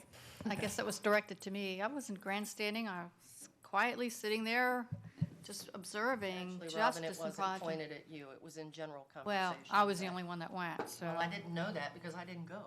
I discussed it this morning, so anyway. I must have missed it. Yeah. Okay, Commissioner Bustle. I have a couple of things. I'd like to give you a short report on the Tampa Bay Regional Planning Council. I attended yesterday up at their facility in St. Petersburg. The audit of the Regional Planning Council has been completed. We saw it as the executive committee yesterday morning, and it's an unqualified audit, meaning that it's the highest standard that you can achieve. It will be presented at the March meeting of the RPC for approval. The second item at RPC, which is a very interesting one, the president of the RPC, Victor Christ, who's a county commissioner from Hillsborough County, is the chairman of the RPC. And he and Manny Pumariga met with the chairman of Hillsborough and Pinellas counties and their respective administrators to propose that a study be done and paid for by those two counties to assess the viability of medical tourism for the Tampa Bay region. The request was $100,000 per county. I'm told that the two county administrators, or at least the two county chairmen, said, well, okay, but we would like to make sure that Manatee and Pasco have a part in this venture. So they suggested that maybe it might be better to have 75, 75, and 25 from the two, Manatee and Pasco. They will be approaching Manatee County and Pasco about that, I'm told. Medical tourism is a very interesting opportunity from an EDC, economic development standpoint.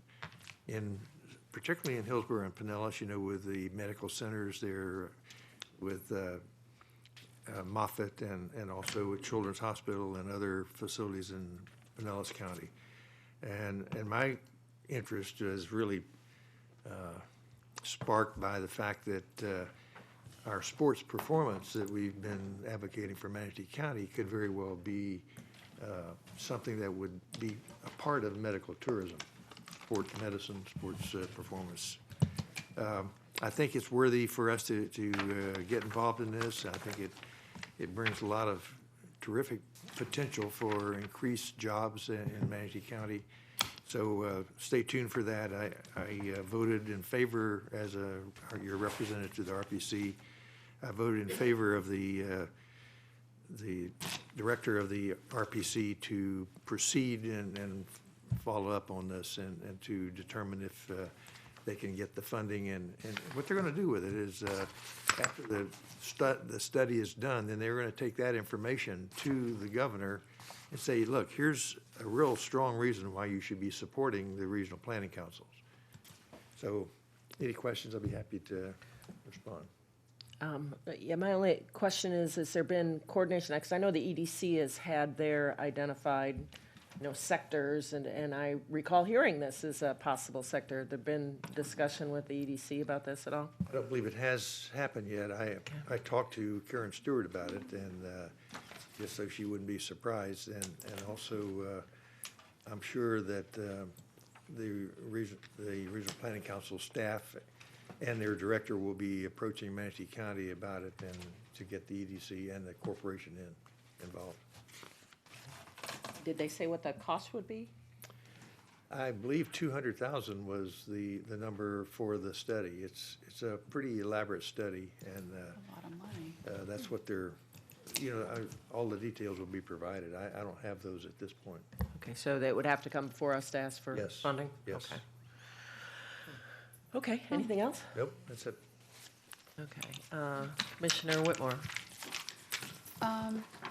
First of all, just, this whole thing with all that's with the animal situation in this trial, it was, my thoughts, unfortunately I did know somebody that was on the jury, so I stayed away, but it all needed to work its process, and I just, you know, it's a bad thing all around what happened, and I'm glad with the sentencing, we don't know, or the verdict, we'll find out what the sentences is, and to me, it sends a message that Manatee County won't tolerate animal abuse or human being, elder abuse. As you know, the state's attorney has this department for elder and animal abuse. Lisa Chitterow heads it. So what we need to do is we really need to push, and I please beg my commissioners, we need to move forward and we need to work together and get things on track and make this a model program like what the intent was years ago. But anyway, I attended the Healthcare Alliance Committee meeting that I've been on since its inception, and we had a presentation from the county, Sarasota County, and there's other counties throughout the United States actually, have this prescription program, and it's for discounts, but it also includes dental, vision, and hearing. If you have insurance, it can help you with your copays. If you don't have insurance, I just went on the site and I found 6 pages of dentists that take the discount. So Manatee County has it to offer, and I'm hoping we can do a really good campaign to get out to our citizens. Just like some of the elderly, it helps with their medicine because they have that D program for their prescriptions, but that doesn't cover half of what's charged. So hopefully we'll do that. I went to the League of Women Voters meeting regarding health care yesterday, and I learned something and I learn something every time I'm in these meetings, that the state of Florida is #1 in the United States for signing up for the Affordable Care Act. So what does that tell you? That tells you that we have employed citizens that can't afford insurance. They're not the indigents, we have the working poor that can't come up with the amount for the insurances. So I was shocked that actually Florida was #1. Blue Cross spoke at this alliance meeting the other day, and I wrote it down and I double verified it with Karen just to make sure that I written it down right. If you're below 100% and you can't get Medicaid, an example is a man, there are no other options in the Affordable Care Act, period. So, and as of 2014, individuals who do not have health insurance must pay a fine, and it comes out of your income tax on your filing fees. And actually, this starts 2014, 15, 16, your fines start progressing, just so you know, which I didn't know that. It's so complicated. And it'll increase every year. There is an exemption for individuals that can qualify for the hardship, and that's just something that hopefully, nobody can almost do their taxes anymore themselves because of all this. Thank you very much for voting the other day to allow us to put on our legislative platform to inform the program called TIF, or to inform families first. I saw Greg Stubbe Sunday at an event, and he just said it's like a no-brainer. Why wouldn't you want to give your contact information when you're applying for your license? It's something that can be easily done. So we're moving forward with that. I did a METV program and a MGA program with Carlos Bucaras on the port, and it went very well. And Friday we were supposed to do a radio show, but as you know, I had bronchitis, so Carlos went by himself, and we did a local radio show in Port Manatee. And what's so interesting is how many people still, I don't know, what we need to do better is get the information about how Port Manatee is funded. They do pay the tenants pay about $3 million in taxes, property taxes a year. But that's because we rent the land to them, and they still got to pay their taxes. So, but I'm just surprised at that. Also, as you know, there was an article in the Tampa Bay Times about Port Manatee made the short list for Volkswagen.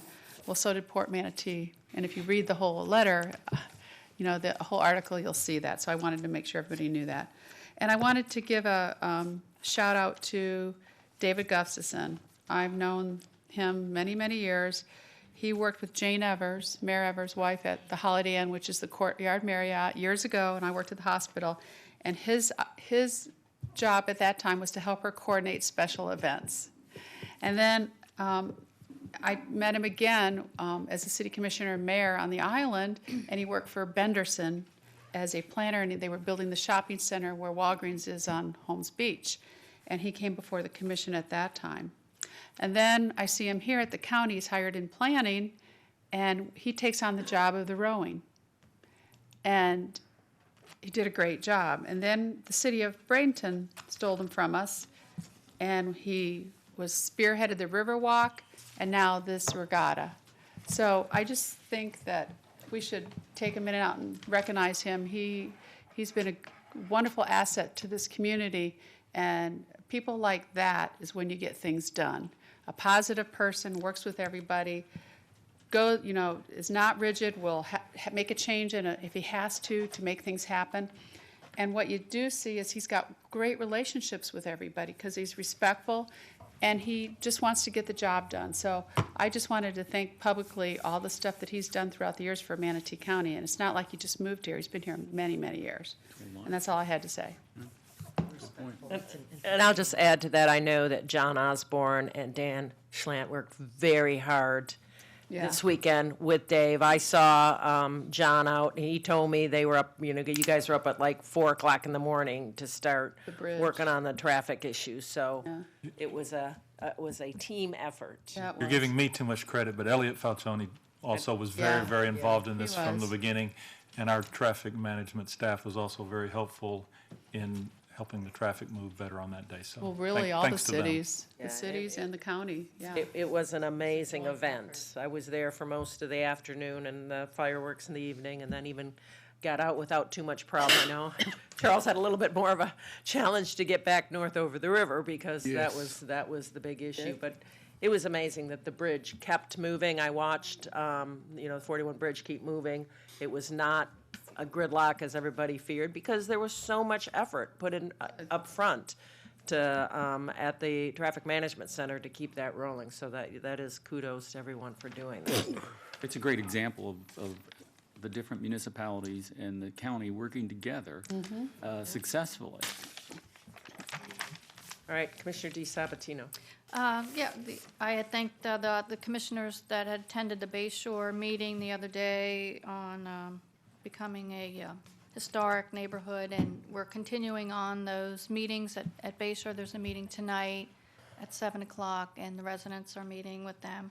And hats off again to Kathy Slesser. She's the girl of the day for putting all the time and dedication in to helping out, as well as all the staff. And yesterday was the first meeting for the Historic Preservation Board that we appointed, and it turned out that there's one representative from each one of the 5 districts on there.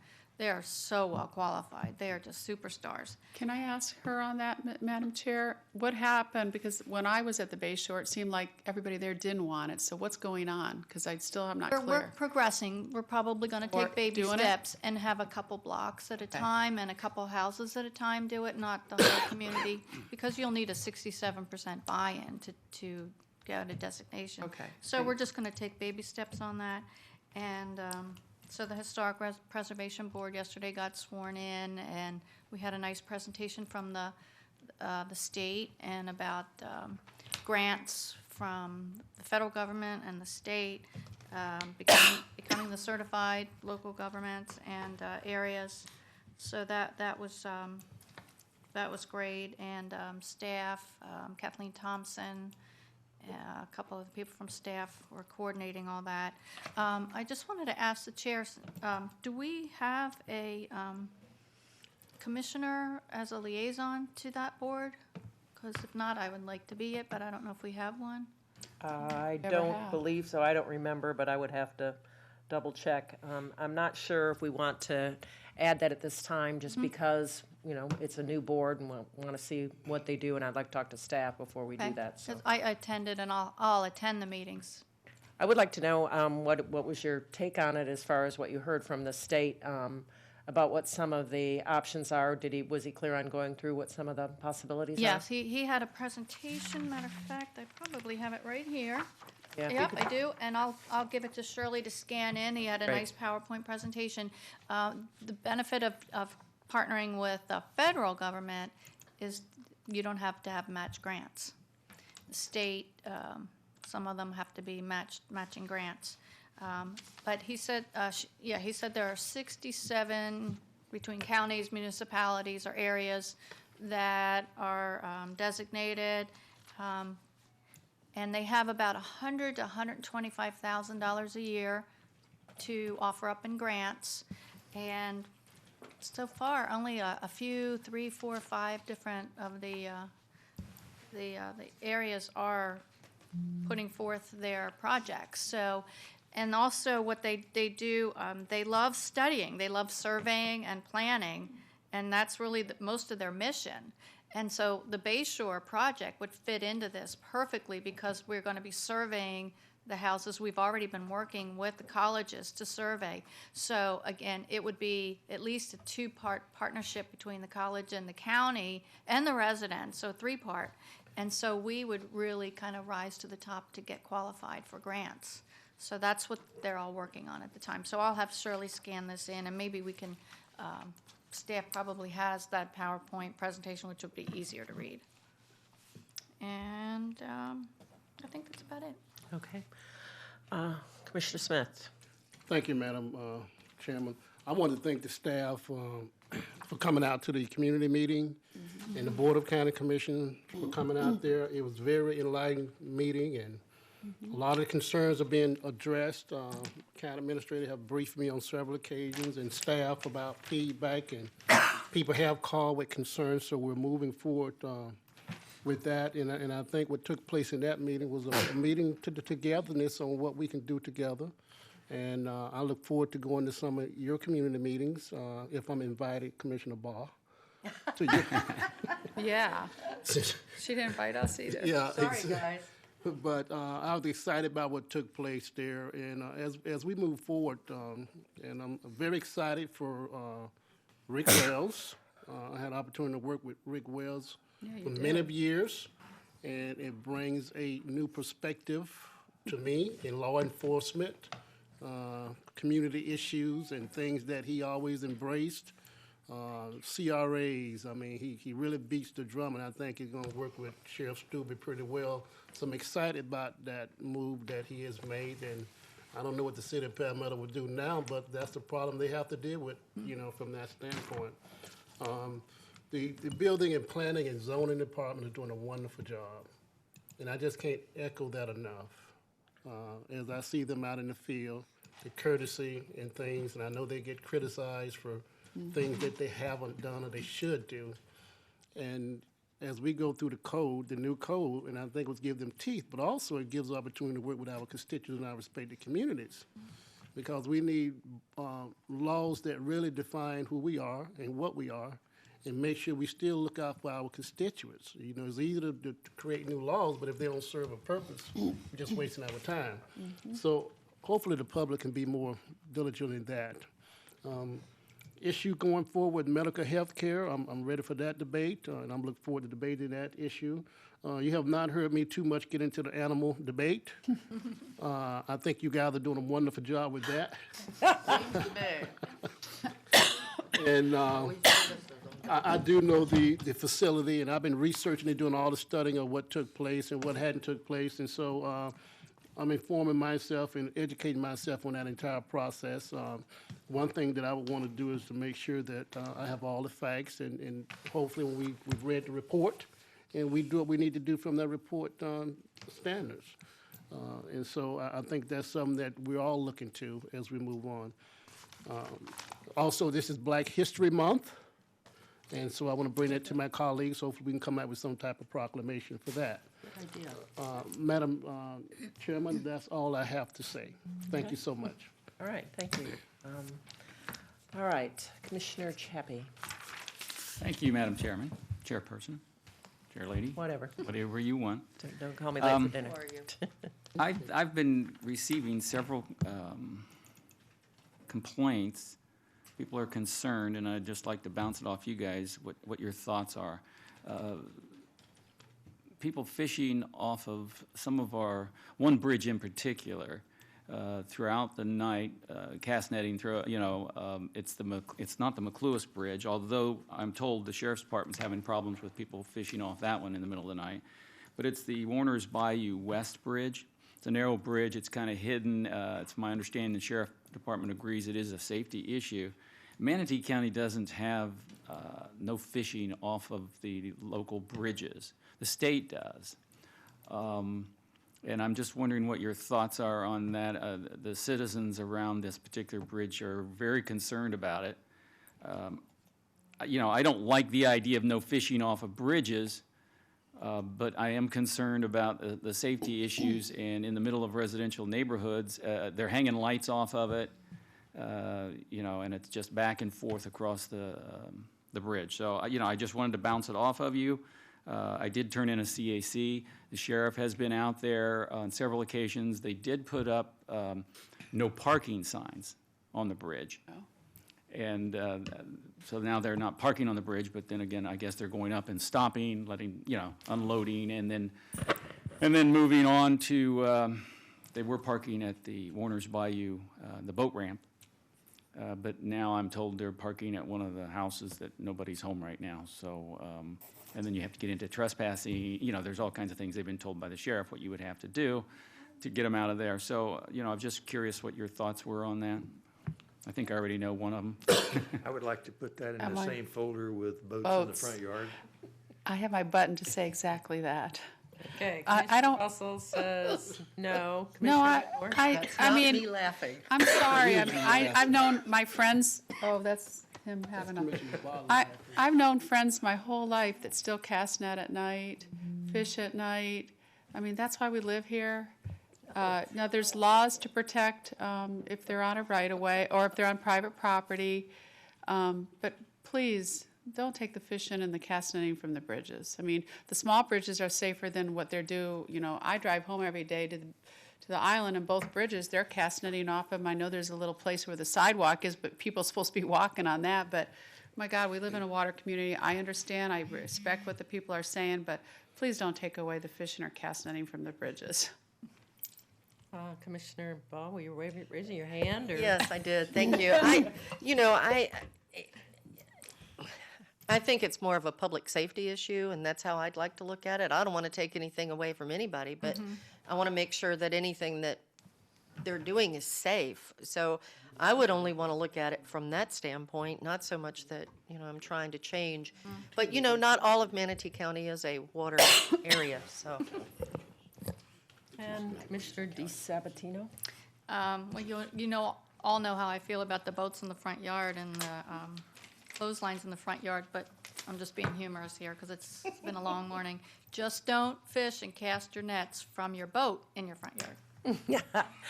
Okay, Commissioner Smith. Yeah, don't get hung up in the clothesline. So you can't practice your cast netting from your boat in your front yard? Oh, No. dear. You may hurt a child passing My by. grandson does that in his front yard now. Okay, Commissioner Smith, we need to wrap this I up. know Commissioner Chappie concerned, but the only thing we'd be able to regulate is county bridges, because DOT don't allow you to regulate their bridges at all. I know we had this issue some years ago, and I'm telling my age, maybe 15 years ago, on the DeSoto Bridge, and you would think you shouldn't fish from there on that narrow. And we had put an ordinance together, and I think the secretary came down himself to let us know you have no authority to regulate that bridge. So you may run into a catch-22, but if it's a county bridge, I guess you can. But, you know, I'm going to stay out of the fishing business. Animal fishing business. And I turned the CAC in and stressed the safety concern, and the sheriff has been out there, as I understand. I haven't seen a report back from the sheriff, and I just, like I say, I wanted to bounce it off you guys. I think Saji was trying to gather some information how the state handles it. So, you know, if we need to move forward, or if It's gonna continue if the state constituents- handles it. Yeah, I for would, sure. It's gonna I'll continue. keep you guys informed. Yeah, I would have to hear from staff how much of a safety issue it is. You know, my first house, I lived on a lake that was accessible by vacant property, and fishermen would take off at, 5 o'clock in the morning and go fishing, but there was nothing I could do. It was private property, and they had access on the water just like I did, and just had to deal with it. Yeah, I'm not in favor of adding additional regulation if we don't have to, in any case, pretty much, unless this is a real safety issue, which I've not heard from our staff. I wouldn't be supportive of adding regulation, but I'm willing to listen to what staff has to say. And I appreciate that, and that, again, that's how I turned it in, as safety, so we can investigate to see how bad it is, if it is, in fact. So the other thing, I would really appreciate the fact that Commissioner Bussell had requested more information with regards to the Bluetooth in-sync signalization control software and hardware that would be installed along University. I'm hoping that you all will, I'm looking forward to the results of this pilot program to see how well it does improve the flow of traffic. I hope we have some results by budget, but I don't think we're going to have results by budget time this year, but maybe next year, because, and I will keep talking about this, Manatee Avenue, Cortez Road, and Gulf Drive. It's going to take decades to build a new bridge or a third bridge if anybody ever goes that direction, but to try to improve the traffic flow by working with these signals and the different techniques through travel times and the videos, help the speeds just to get moving of the traffic. It's going to be interesting to see how this program works. I'm looking forward to it. I have a lot of great hopes for it. The other item, and we talked about it earlier today, the 33rd Cortez Commercial Fishing Festival. I hope everybody's going to be there. It should be a lot of fun. Next week, I think it's next Monday, the West Manatee Fire District will be having an open house on 67th Street. That's Station 4. It's with regards to what they're going to do, what they are proposing to do, which is the replacement of Station 4. If anybody's been over there, it's too small. It doesn't work. Just does not work today. So the other item, I just want to kudos out our Public Works Department, or not Public Works, our Property Management Department, Carmine D'Amelio, Charlie Bishop. The work that the team has been doing, the staff on the Cortez Beach multi-use trail. The trail hasn't looked any better than it ever has. They're putting in bike racks, benches, all kinds of stuff. I'll pass these down. It really looks great. People are using those benches. Who would have, more benches. And you see people sitting there all the time, and with all the bikes and everything. Look how cute. The bike racks are pretty cool stuff. Fish on the top. How cute. The Anna Maria Island ULI will be taking place. They'll be in town on, I believe it's February 22nd through the 27th. So we all look forward to that. Help give some ideas and hopefully some direction for the 3 island communities. And I would also just want to, another kudos out to the code enforcement team. Jeff Bowman is doing an amazing job with his team. I was at Sunny Shores last night for their HOA, and Tom Wooten was there and Zach, and they're part of their outreach. They go to these HOAs and they do little presentations as to what code enforcement is about, and they're doing a great job working with people. It's not about fining somebody for violations. It's about working with them and showing them how we can do things, how they can do things. So that's it. Okay, and just real quick. One last thing. I just got an email for Glenn. I was going to say this it, is right up his alley. I was going to say it, too. We were just forwarded an email that Wednesday, February 18th at 10 a.m. at the Tampa Bay Regional Planning Council office on Gateway Center Boulevard is a solar-ready Florida workshop. All right, Glenn, you've got to go to that. We'll forward it to you. That's good. I was going to say that, too. Just real quick, I'm looking forward to our discussion. I don't know when we're going to have it, when we talk about zoning and land use laws, because again, we talk about how education is super important, and I believe that. And, sometimes we're our own worst enemies because we struggle with so many issues regarding roads and schools, and people need to understand what the laws are, who has the authority, what state law is, what we can and can't do. Any perception that somehow we're up here clueless drives me crazy. We are operating within the laws. We are operating within the financing mechanisms that we have to deal with these problems. which, as long as I've been in Florida, there's been issues of growth management. There will continue to be issues of growth management because people want to live here. You know, I said during the regatta what an incredible event that was, totally free for people. The weather was fantastic. We wonder why people want to move here. I don't have any question why people want to move here. They want to move here because there's opportunity, because there's relatively low taxes, because there's a place for them to come, retire or raise their family, get a job. So our job is to make sure we're dealing with the impacts of that, and we need to continue to educate people as to how we're doing that. So I'm really looking forward to the date when we're going to have that discussion. And on that note, I don't have anyone else to speak, so we are adjourned at 12:30. Thank you for sticking around to 12:30. Hopefully we can still make it.